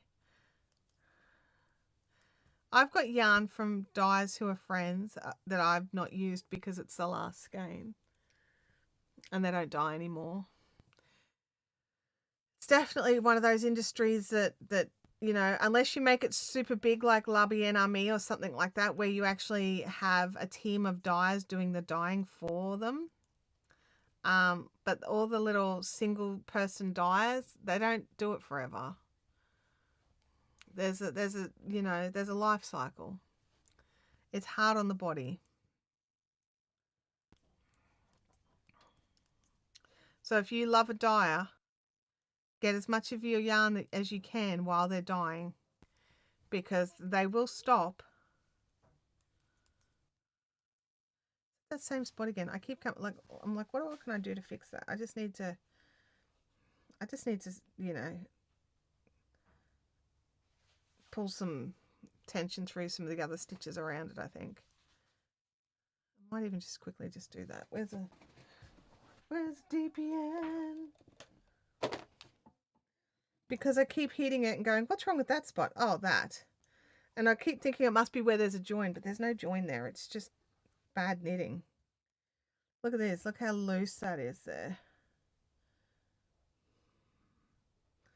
Okay, so you go down there and you pull there. See, if I just pull all the stitches around it a little bit, it'll eventually eat up the sag. That's the plan.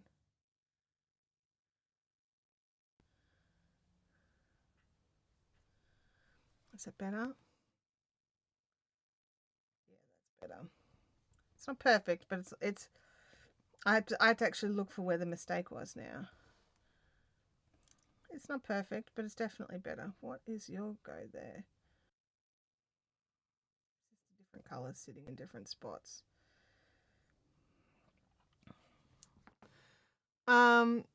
Holly says, I'm still hoarding my full skein of fibrific yarn. I haven't found a project worthy of the yarn. Holly.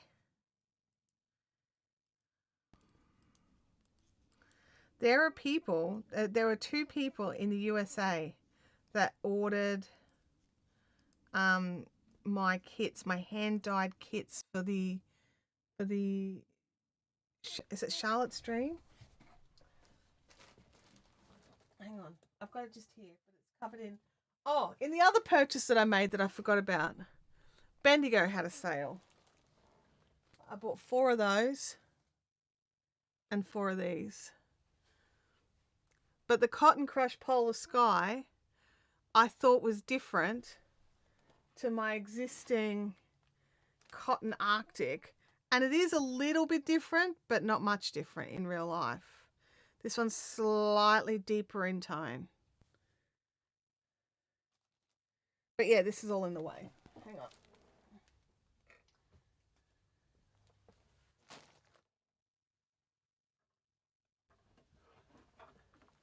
Oops.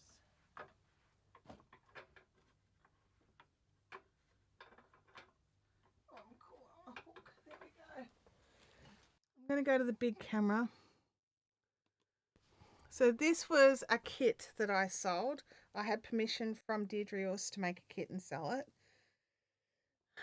And so it had all of these colours. So those 6 colours plus these 6 colours plus the grey and the undyed cream. And I think it was about 3 kilos. think it came out to be about 3 kilos of hand-dyed yarn. And 2 of those kits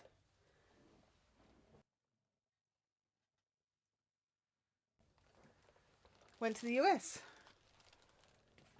So there's 2 people in the USA with those massive hand-dyed yarn kits. It's a bit of indifference. If I use this, then I won't have it. But if I use it, I can wear it. But if I use it, I won't have it. Yeah. Oh no, I 100% agree with that. I'm in the same place. Turns out I think a few of us are in the same place. It's such a pretty blanket. It really is. So the pattern is a Deirdre Orse Charlotte's Dream. And she originally designed it using, I think it was Sheepy's Stone Wash. I think it was one of the Sheepy's colours. And I contacted her about finding out if I could use it to, like if I could make a kit for it using my own hand dyes. And she was just like, absolutely you can. Like her pattern is a free pattern, and I just gave them the link to her pattern. So I wasn't giving the pattern away or anything like that, but just the other. Historical Shepherdess, good morning. Great to see you on the chat.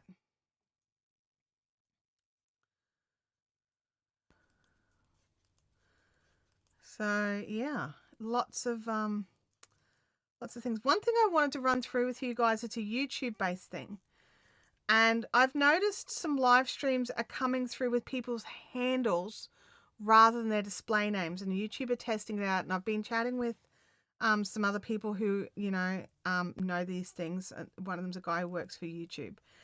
And it looks like the plan will be, in the long run, that instead of our display name showing in live streams, our handle will be showing.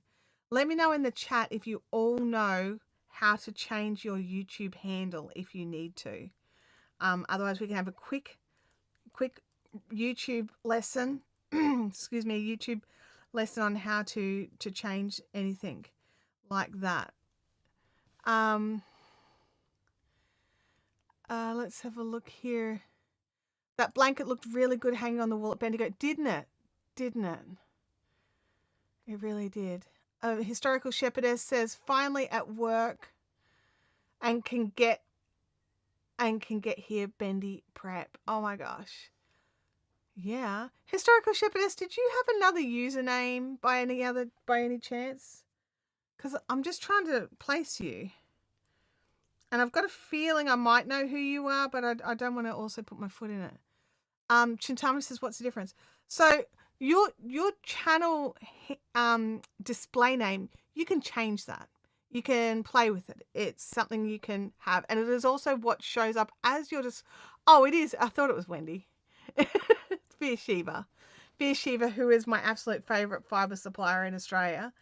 Have you got lots of Duchess this year? Just out of curiosity, I'm just asking for a friend. So your display name is a name that can be changed. It doesn't have to be unique, right? Whereas your YouTube handle is 100% unique. No one else can have it. No one can take it from you, and nobody can duplicate it. So I would instantly see, because there's a thing like, there's lots of people pretending to be other people on YouTube. This means they can't do that in a live stream.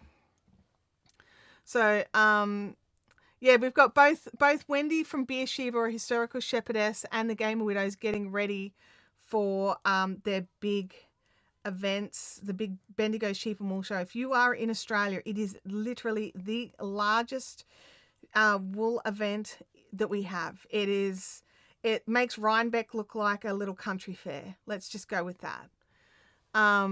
It is absolutely enormous. So it is a phenomenal event. Tons of local dyers. Any dyer that can get in does get in. Well, sorry, yeah, that's any. Did that come out right? I don't know if that came out right. There's basically where you want to be, and there's limited number of spaces. So I was really lucky. I got to have a few years there when I was dyeing and when I had my physical store. And I loved it. It was my highlight of my year every single year. It was so fun. So all right, so we want to have a quick look at this. So I just need to make some space, because all this yarn, this stack of yarn here is blocking my view to the monitor, and I need it. So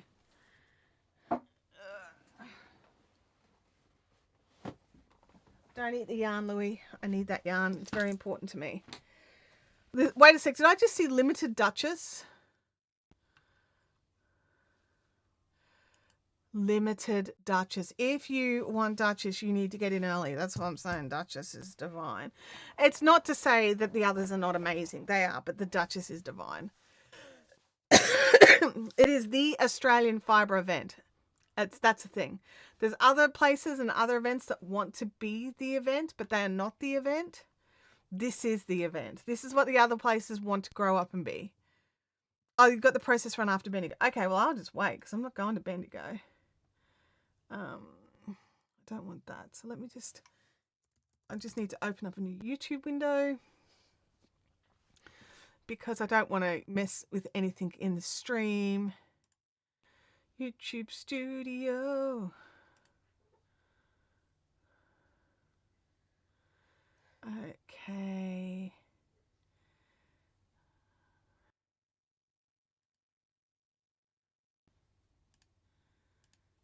I'm just finding where it is.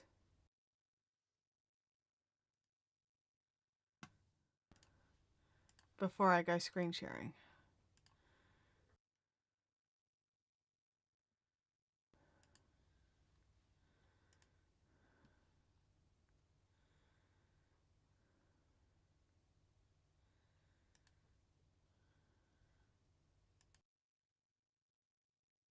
All right.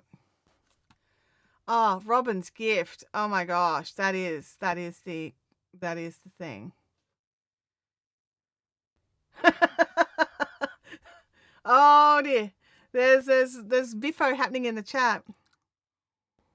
With who? Oh, they all want the last of the yarn color. He's so dead. He's a little sleepy boy.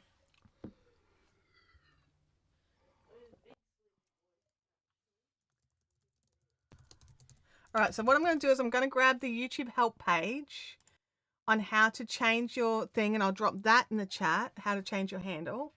They won't fight over that. No, they won't fight over that. Here we go. So let me just jump back into here. All right, so there is a link in the chat to look at how YouTube describes how to change it. So I'm just going to do it from the desktop view. So I'm just opening that up.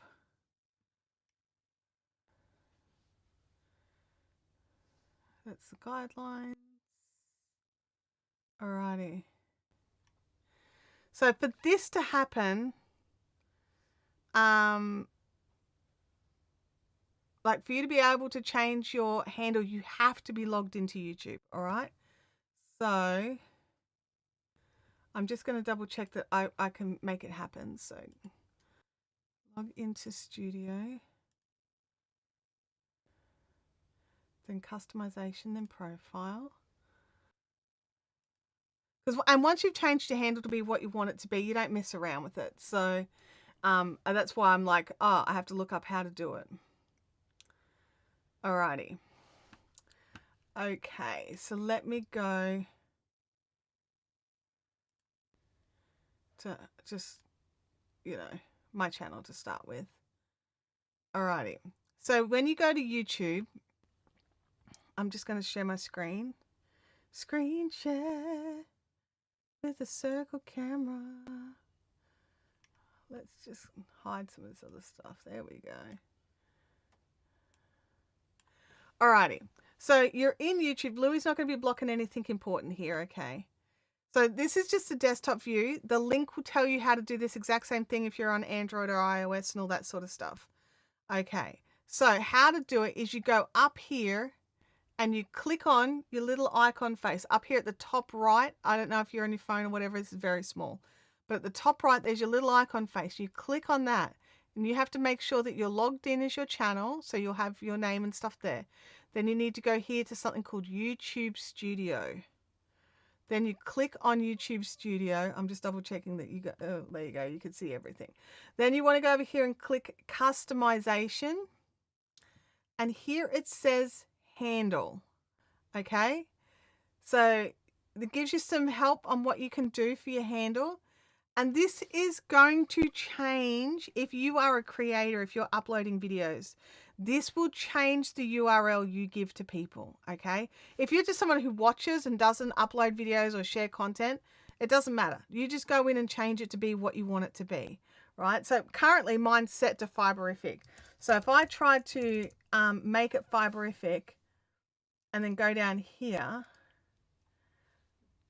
oh, I think it's because it's already Fiberific. I don't know if I want to mess around with this one, but if I want to say make it, but anyway, you add it in, it'll go red if you cannot have that handle. But then you need to, once you've, because that's why, it's because it's not something new. No, it's not going to let me publish. Oh, it's because I'm logged in. It's not the right thing. So, but yeah, so basically this is where you go in to change your handle. And then once you've changed it, this button up here will change and you can click it and go publish. Okay. So then you click publish and that will change it. You can change your handles, but it's not regular. If you want to change something, you change your display name rather than your YouTube handle. Okay. So the handle is like the official name, like, whereas your display name can be, you know, anything you want it to be. But if you want your handle to be the same as your display name, it might currently be something similar, but it might be Knitspin Girls 776. You may even be able to just go in and back out that 776 or whatever the random numbers are and see if you can have that. Otherwise, you may need to add in something else because these have to be unique. No one else on YouTube will have this handle. So I know that's like a weird thing to talk about in one of our crafty live streams, but you know, we do these things. We teach each other how to do the things in YouTube to make YouTube more fun. So going forward, at this stage, it's just in testing. So you might notice in some live streams, it'll be a random handle name. It'll be a random name rather than your handle. And you'll know it's showing your handle because it'll actually show at Vima's Crochet or at the Gamer Widows rather than just Gamer Widows or Vima's Crochet. So yeah, it'll be interesting. It'll be interesting. Let me look here. Let me look here. What have I missed in the chat? Vima's Crochet is here. Hello, good to see you. You know what? Moving those boxes off my desk really opened things up. I feel less crushed up here. Yeah, and feel free to come back and check it out later and grab that link and just save it. The link is it's exactly the step-by-step instructions. It's not like, so you just scroll down to and choose the device you want to do it on, whether you're on your phone or if you're on your computer, you can choose the exact instructions and it will step-by-step you through exactly what you need to do. And hey, Sandy, it might mean you get Sandy Dandy Adams. Maybe no one else has gone in and set up the handle yet. You might actually be able to nab the official Sandy Dandy Adams, or Sandy Adams, or whatever it is that you want to actually have. You have to have a minimum of 3 and a maximum of 30 characters. There's some other restrictions. That link will tell you all of the restrictions that you need. Oh, Sandy says, gosh, I really love that ice yarn you're working on. Me too, honestly. I don't want to put it down. Like, that's how I've you know, made half a sweater in a week, is every spare minute of knitting, except for me deciding to fix this up, has been on this. Yesterday I sat down and did a little bit of crochet just because my hands needed a break and needed something different, but I was itching to get started back on this again. I think I'm going to have a problem. And I was chatting with my friend Jenny King Designs, or Jenny King from Jenny King Designs, And she was just like, oh yeah. And we were like, because we were both on our computers while we were chatting. She's like, check this one out. And she'd send me a link. Oh my God, Jenny, I don't want, like, stop it. She's like, oh no, it's amazing. You should totally try it. She's like, are you going to order from Ice again? I'm like, absolutely I am. So it is really, it's solid value. Even with the FedEx added on, it's still solid value. Um, for those of you that can still get Hobby Yarn or Hobby Yarns, you may not care as much, but in Australia we can't get Hobby Yarns anymore. They won't deliver to our fair side of the planet. So I was just really, really, and I actually think this is actually nicer than anything I've gotten from Hobby so far. And I've got some real nice stuff from Hobby. Like, let's be honest, I got some real nice stuff from Hobby, but this is just next level. This is, I don't even know what to say about it. Like, I want to hurry up and finish knitting it so I can wear it. That's where I'm at. I'm like, oh my gosh, I need to wear this. Hurry up. You're taking too long. Sandy says, I think you will finish your sweater. I think I will too. I think I will. It is just so beautiful to work with. Abby's just popped her body spray on and it's very sweet smelling. Louie, what are you doing, big man? He's like got all the blankets. He is a bit obsessed with these plushy blankets. We sort of pulled them out of the cupboard for winter. Tim and Abby have got one each in their favourite football teams. And then we've got that blue one and then a green one, like a soft green one that's the same as that blue one. Wherever one of those is, that's where Louis is sitting. If you're on the couches and Louis is deciding who to sit with, it's who's got one of those plushy blankets. That's where he's going to sit. Yeah. Is just obsessed with them at the moment. It's kind of funny. I didn't think he had a preference of blankets, but apparently he does. So, yeah. So, yeah, I'm very much in love with this sweater so far. I haven't worn it yet, but I'm very much in love with how the yarn's coming along and how it feels. And I think I'm going to be making this particular, it'll obviously depend on how it fits. Once I get a bit more length to the body, I'll give it another try on. Am I the only one who really struggles? Like when there's only like a little bit under the sleeves, like trying it on and not feeling like you're going to wreck it. And then like trying to be relaxed so you can see how it fits. And then when the sleeves are all in a sleeve saver and they do a ripply thing and you're like trying to visualize how that works and you're just like, I don't even know if that's going to sit. I have no idea.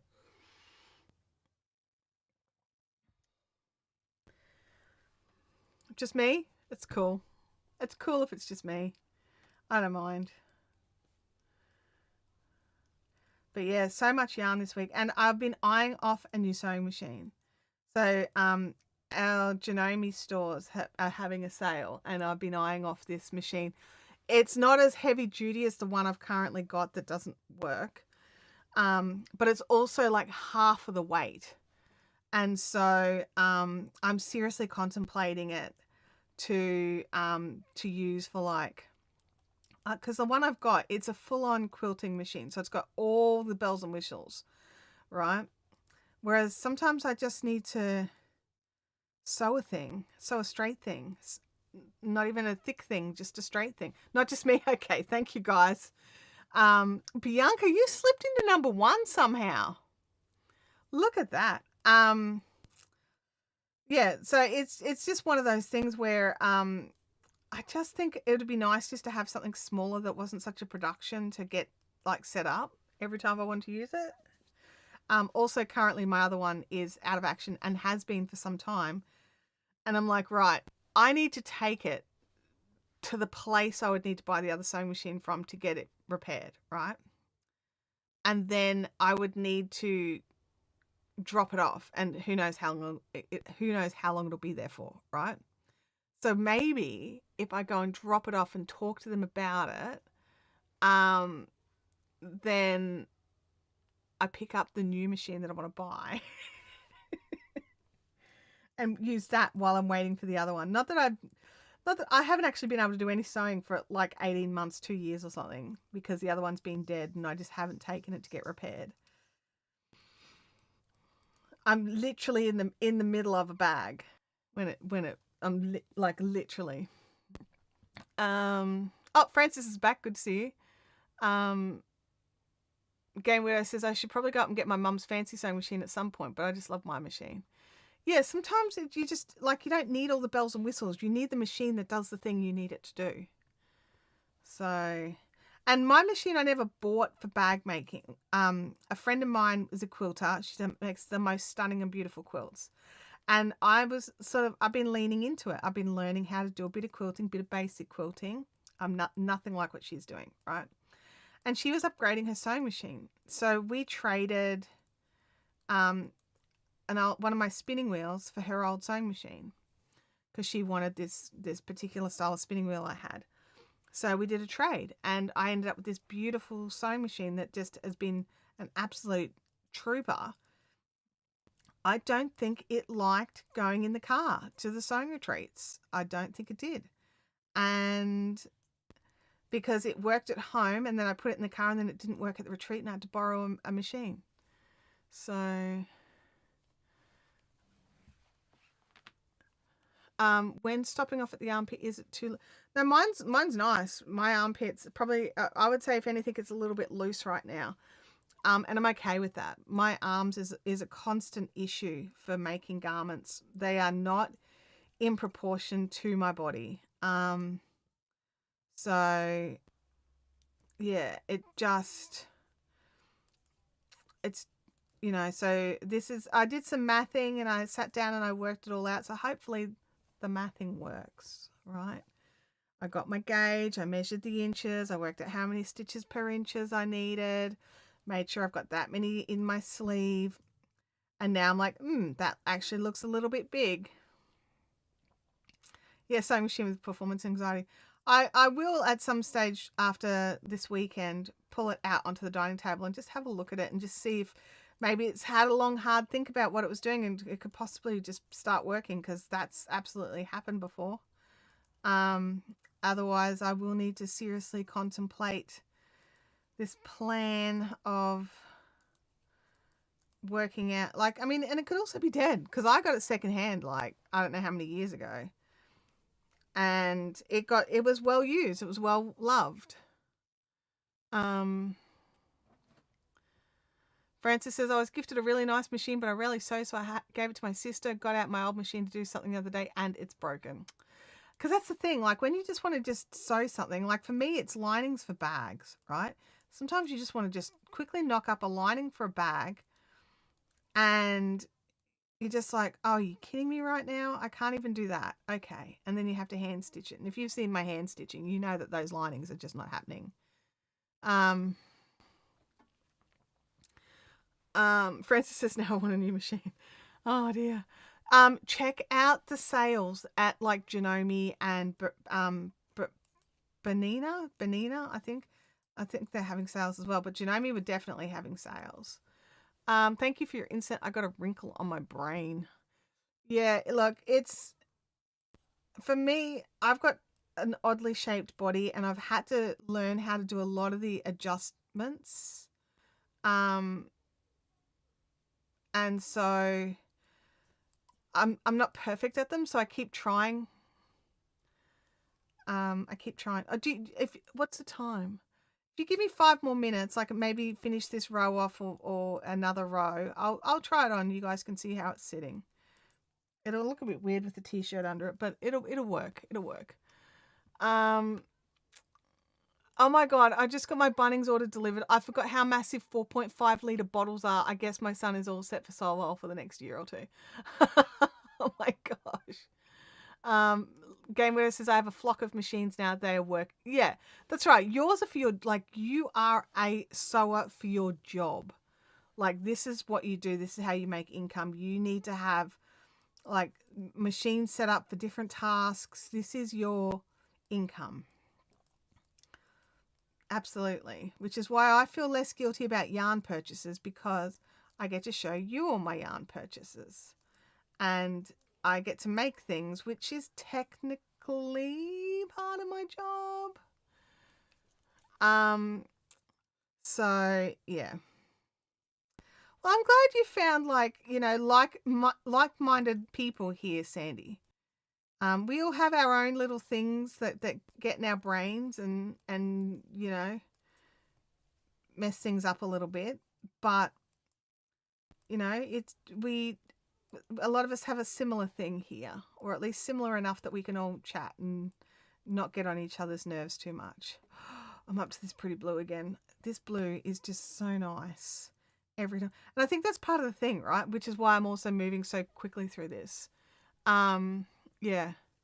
Oh, my cricket was a Christmas gift. Now, I utilized some extra purchases as expenses for, because I was printing, like doing crafty satchels for a little while on the website until I realized how much I hated doing it. And then I was like, I'll just drop those off because I don't hate using the Cricut. I hate using the Cricut when I don't feel like using the Cricut. And so I just like, this is annoying. I don't want to do this right now, but someone's ordered something, so now I've got to do it. Oh, geez. That, and I don't have a specific workstation for my Cricut.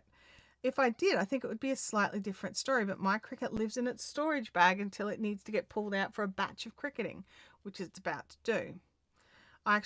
Abby keeps reminding me I need to update my Cricut software, and she's right. I haven't even updated the software in like a goodly while. But yeah, so I'm really hoping it's going to work. It worked perfectly last time I went to use it.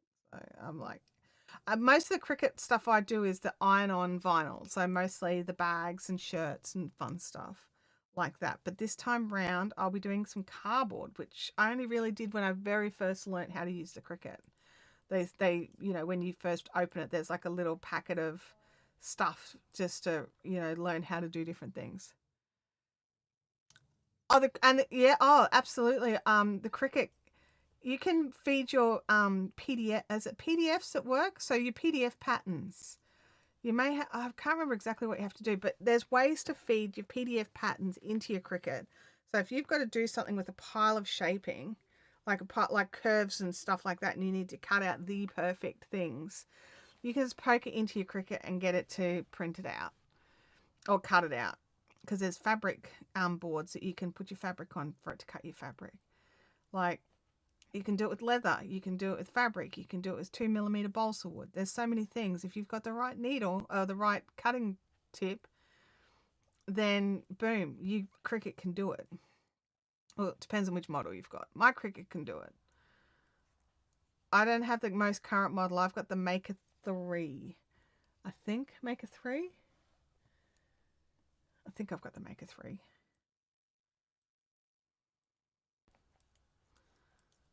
I'm not sure now. Maybe I've just got the Maker. I definitely have a Maker, but I'm not sure which model. Does the job. Alrighty.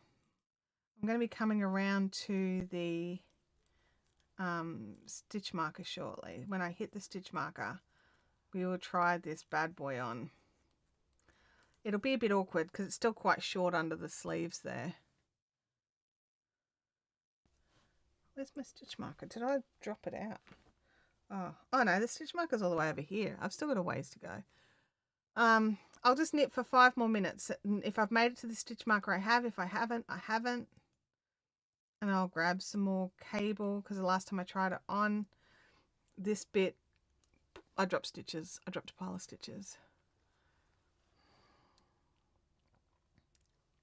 Yeah, tight angles aren't an issue. No, they're not.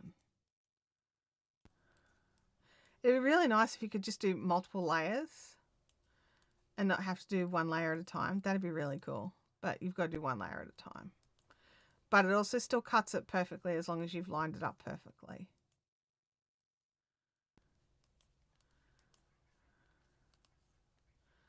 Actually, I might, when I get to the, oh yeah, I might actually just stop it when I get to the middle of the front because then I can see where the needles are.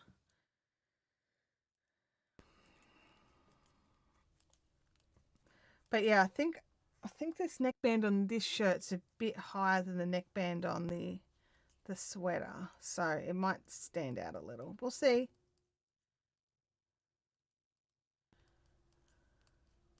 Now I've got my sleeves on a fair chunk of like knitting keeper, so there's no issues with the sleeves being too tight. They're on like ridiculous amount. Like they don't actually need to be on what they're on, but that's what I had handy, so that's what I'm using. And then I'll add on like, you know, half a meter or something onto this as well, just to give it space. I have 6 fabric mats. I get 2 pieces cut out per mat. Yeah, I've got 3 fabric mats, 2 of the 12 inches. No, I must have 4 because I've got 2 of the 12 inches and 2 of the 24 inches of the fabric mat and the cardboard mat. And then I couldn't even tell you how much I've got of the vinyl mats. Alrighty, let's pop that there. I want a little bit of... I buy my cord keeper by the actual roll. Like it's a 15-meter roll. And this is how I buy it now. Why? Because I can. My scissors are on the floor. And then I can just, you know, chop off what I need. And if I need little short pieces for sock gussets, I can chop off what I need. If I need like ridiculously long pieces to get around my butt, then I can chop off what I need.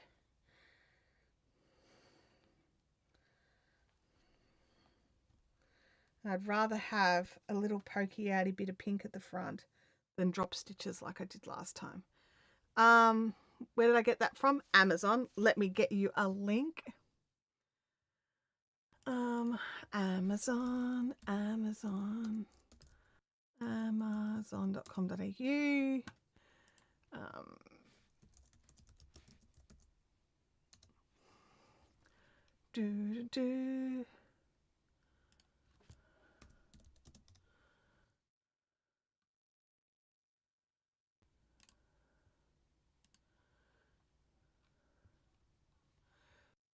Get a link. All right, this is for Amazon Australia. This is basically the stuff I use. Ah, it didn't give me the right link. Hang on a second. It didn't copy the link. Get link. Copy the link. I'm going to try again. Try again.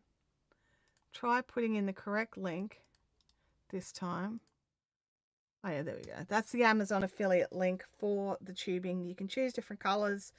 This is the 2mm tubing. I do have some 3mm that I use when I'm using DK, but I recommend the 2mm tubing. It's like the expensive stuff.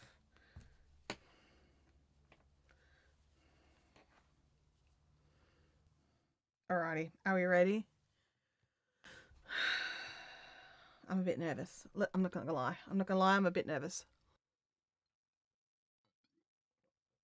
Okay. I'm just making sure my lids are covered. Cannot roll back anymore. Okay. I'm like so nervous. Like, let's make sure my shirt's on properly.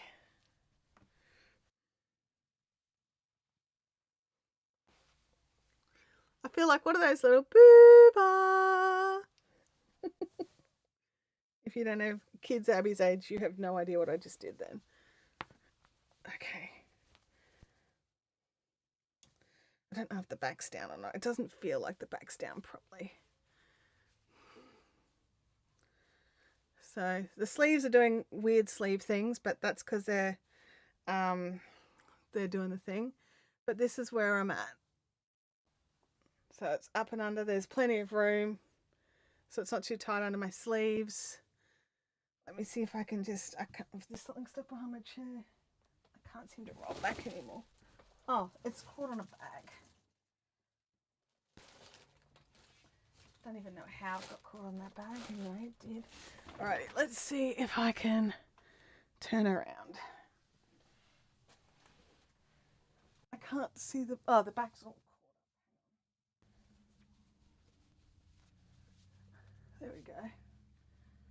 unrolled. That's where we're at.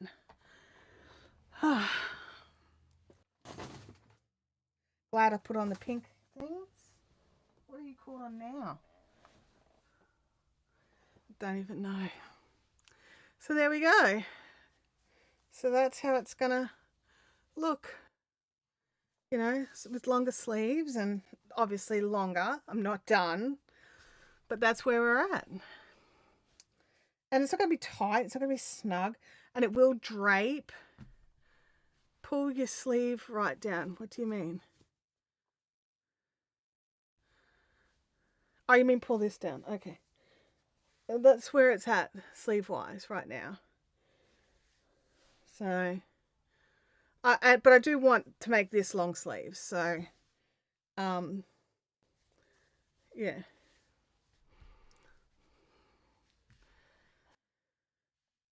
Congrats on the. I mean, I'm still not sold. I still think the sleeves are a little big, but as I said, I prefer them to be a little bit big than too small. So I'm pretty happy with it. Like, and look at that. Like, there's a bit of stitches on the pink there.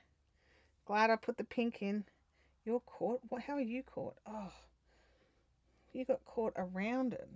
Interesting. Okay. The one on the right.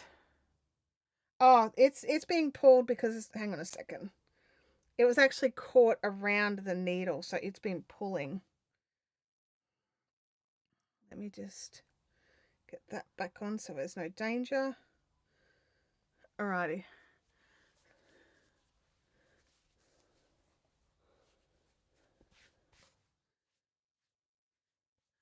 I mean, that's as much as I can pull them down for now, because it's rippling, because I could probably pull. There we go.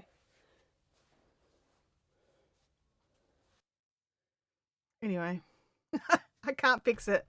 But yeah, there's a lot more stitch saver in there, so it's actually stretching out the stitches a little bit. So if I could just, I can't quite reach.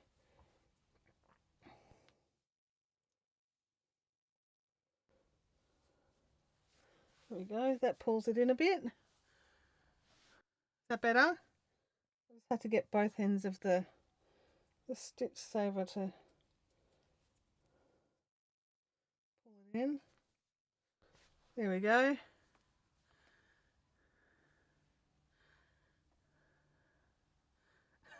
Don't know what I'm doing.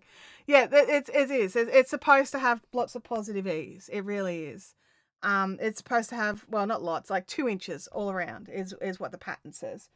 And I was trying to allow for the positive ease while still allowing for my stupid arms. I think it's working. Let's just go with that. Okay, now we have to get it back off again.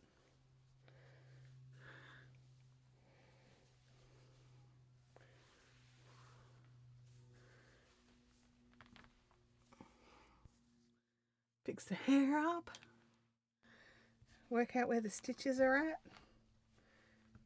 Fix the stitches up.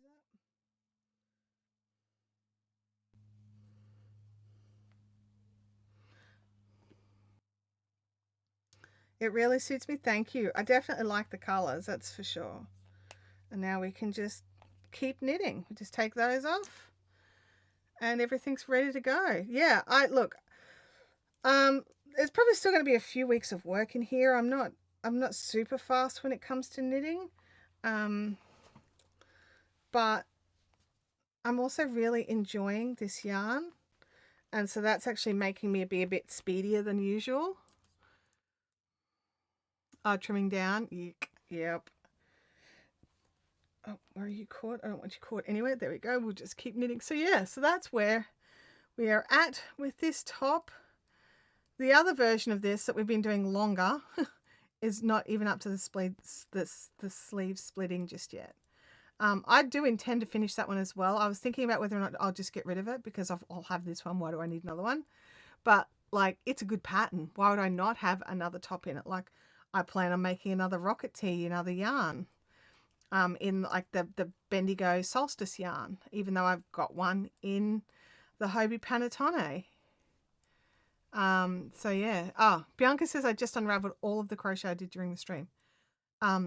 Is there a reason? Or you just didn't like how it looked? I mean, that's a valid reason if you didn't like how it looked.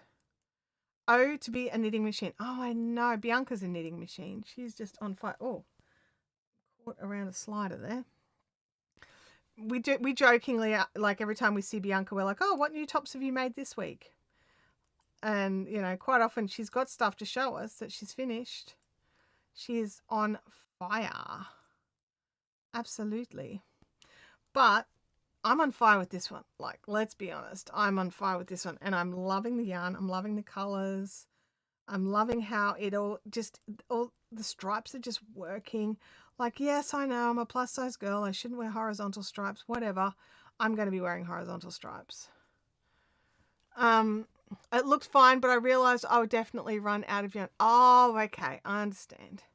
I'm thinking, oh, I'm not going to run out of yarn, but no, you're talking about yours. I'm thinking, I will definitely not run out of yarn. I may actually even get a second thing made with some of this yarn. So, yeah.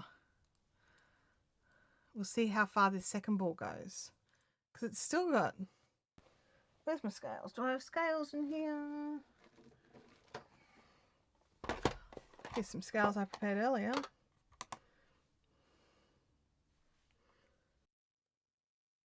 There's still 60 grams of yarn left in this ball. Like, I mean, yeah, take off a couple of grams because of the label and what have you. So, say 55 even. So, it feels a lot like, Bianca, you remember when I was shocked about how little yarn I used in the ranunculus? Like, a plus size girl getting a t-shirt out of 350 grams of 4-ply. That is not normal. I don't usually get that. And the ranunculus just shocked me at how little yarn it actually used for making a t-shirt. I think this is going to be something similar. I'm just going to keep being shocked at how little yarn I'm using. It's just, you know, it's just going to be one of those things where because I think it came out to be, I think I worked out to be about 700 meters of yarn I used to make a t-shirt out of 4-ply yarn, 700 meters. And I love that shirt. It's just here. I'll show it to you.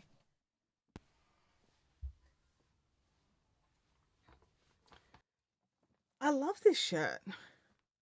You know, it's a little open. It's got a little bit openness at the top here that I'm not the biggest fan of, but I've adjusted and it's not too low, the open bits. But like, I think the only things I'd do differently is I'd make it a bit longer. I think that's really it. I think the reason I don't wear it as much as I probably would is because it's a little boxy. A little air comes in around the sides because it's so wide. It's even wide on me.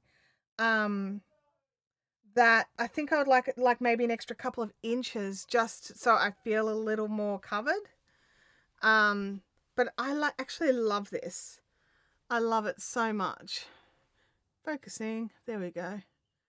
And that's just with some 4-ply cotton. So, and the ranunculus pattern. We won't look at how the underarms of the sleeves. They're not due to you know, being overstretched. They're due to bad knitting. Hide the sleeves. But yeah, the rest of it I'm really happy with. And it's so lightweight and I love wearing it in summer. So thank you, Dolores. I appreciate that. Bianca says it looks great on you as well. Oh, I love wearing it. I feel good wearing it. And I think this is going to be something like that too. I think I'm going to feel good wearing this. And even though I'm going to make it long sleeved, because of the nature of what it is, I think I'm even going to be able to wear it when it is a bit warmer. Oh, look, seriously, go and buy the ranunculus. If you have not made a ranunculus and you can knit, go and buy the ranunculus. I'm going door dashing with Alicia's here. I'll see you later. Don't look. Okay. I'll go grocery shopping later. Oh, are we? Yeah, because we have no food. Okay. I'm not sure if you heard that. Apparently we have to go grocery shopping because we have no food. I think that means that we have no food that Abby likes. So, yeah. But yeah, like if you can knit, and I'm not saying everybody should knit or can knit, but if you can knit, the ranunculus is the best pattern to jump in and make a garment. Couple of reasons why is over 20,000 people have made it, so there's a lot of help in Ravelry. Also, there's umpteen YouTube videos on how to do it. There's a lot of help that you can get along the ways. The other thing is it's a really forgiving pattern. It's supposed to be a bit oversized. It's supposed to be a little bit boxy. And you can make it in whatever yarn you want to make it out of. So if you want to make it into a sweater, you can make it into a sweater. Just use your thicker yarns. If you want to make it into a t-shirt, you can make it into a t-shirt, which is what I did. So it's one of those really good patterns that you can just do whatever you need to do with it.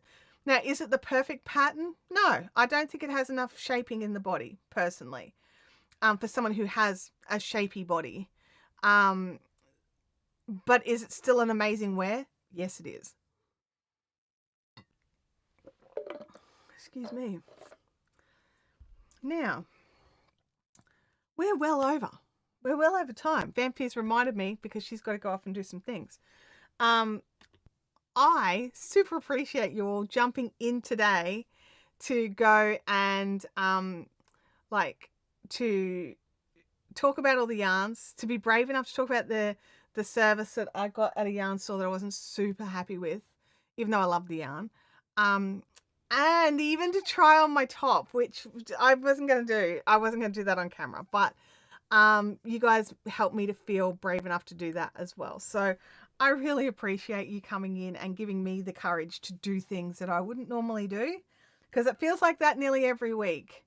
There are days when I'm just not feeling like humaning and not feeling like doing anything else. And me knowing you're going to be here makes me be here and then think about what I'm going to talk about and things. So I really do appreciate you all coming in every week and hanging out and learning things. Leanne says, oops, hang on a second. Chantel, we will all be thinking of you and your family and your friends celebrating your mum's life and passions. Enjoy the rest of the week from the Fiberific crew. Send up the butterflies. That is awesome. Thank you. Dolores, I hope you have a great week as well. It was good to see you too. I'm so glad that you found that Stitch Ripper, because there's nothing is more annoying than not being able to find the tools you need when you need them. Oops. Remember to thumbs up if you're enjoying and consider becoming a member. For the cost of a coffee per month, you can support our wonderful Chantel. It's a really easy thing to do. There's a join button down there. Just click join. And, you know, we do, not this month, but usually we do have a special monthly like Zoom style meeting where we all get together and chat. And I get to see what you're working on over on Discord. So we have a lot of fun, and it's just, I really do appreciate all the effort and time. And those of you that are channel members as well, all the additional extras that you guys give too. That's just, it's awesome. So thank you all. I'm going to run away. I'm going to go and find some lunch in the house that has no food. There's totally food. We have ingredients. Sorry. This is an ingredients household and she doesn't like it. I'm loving all these butterflies. They're just so amazing.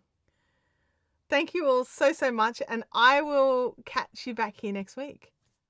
Bye now.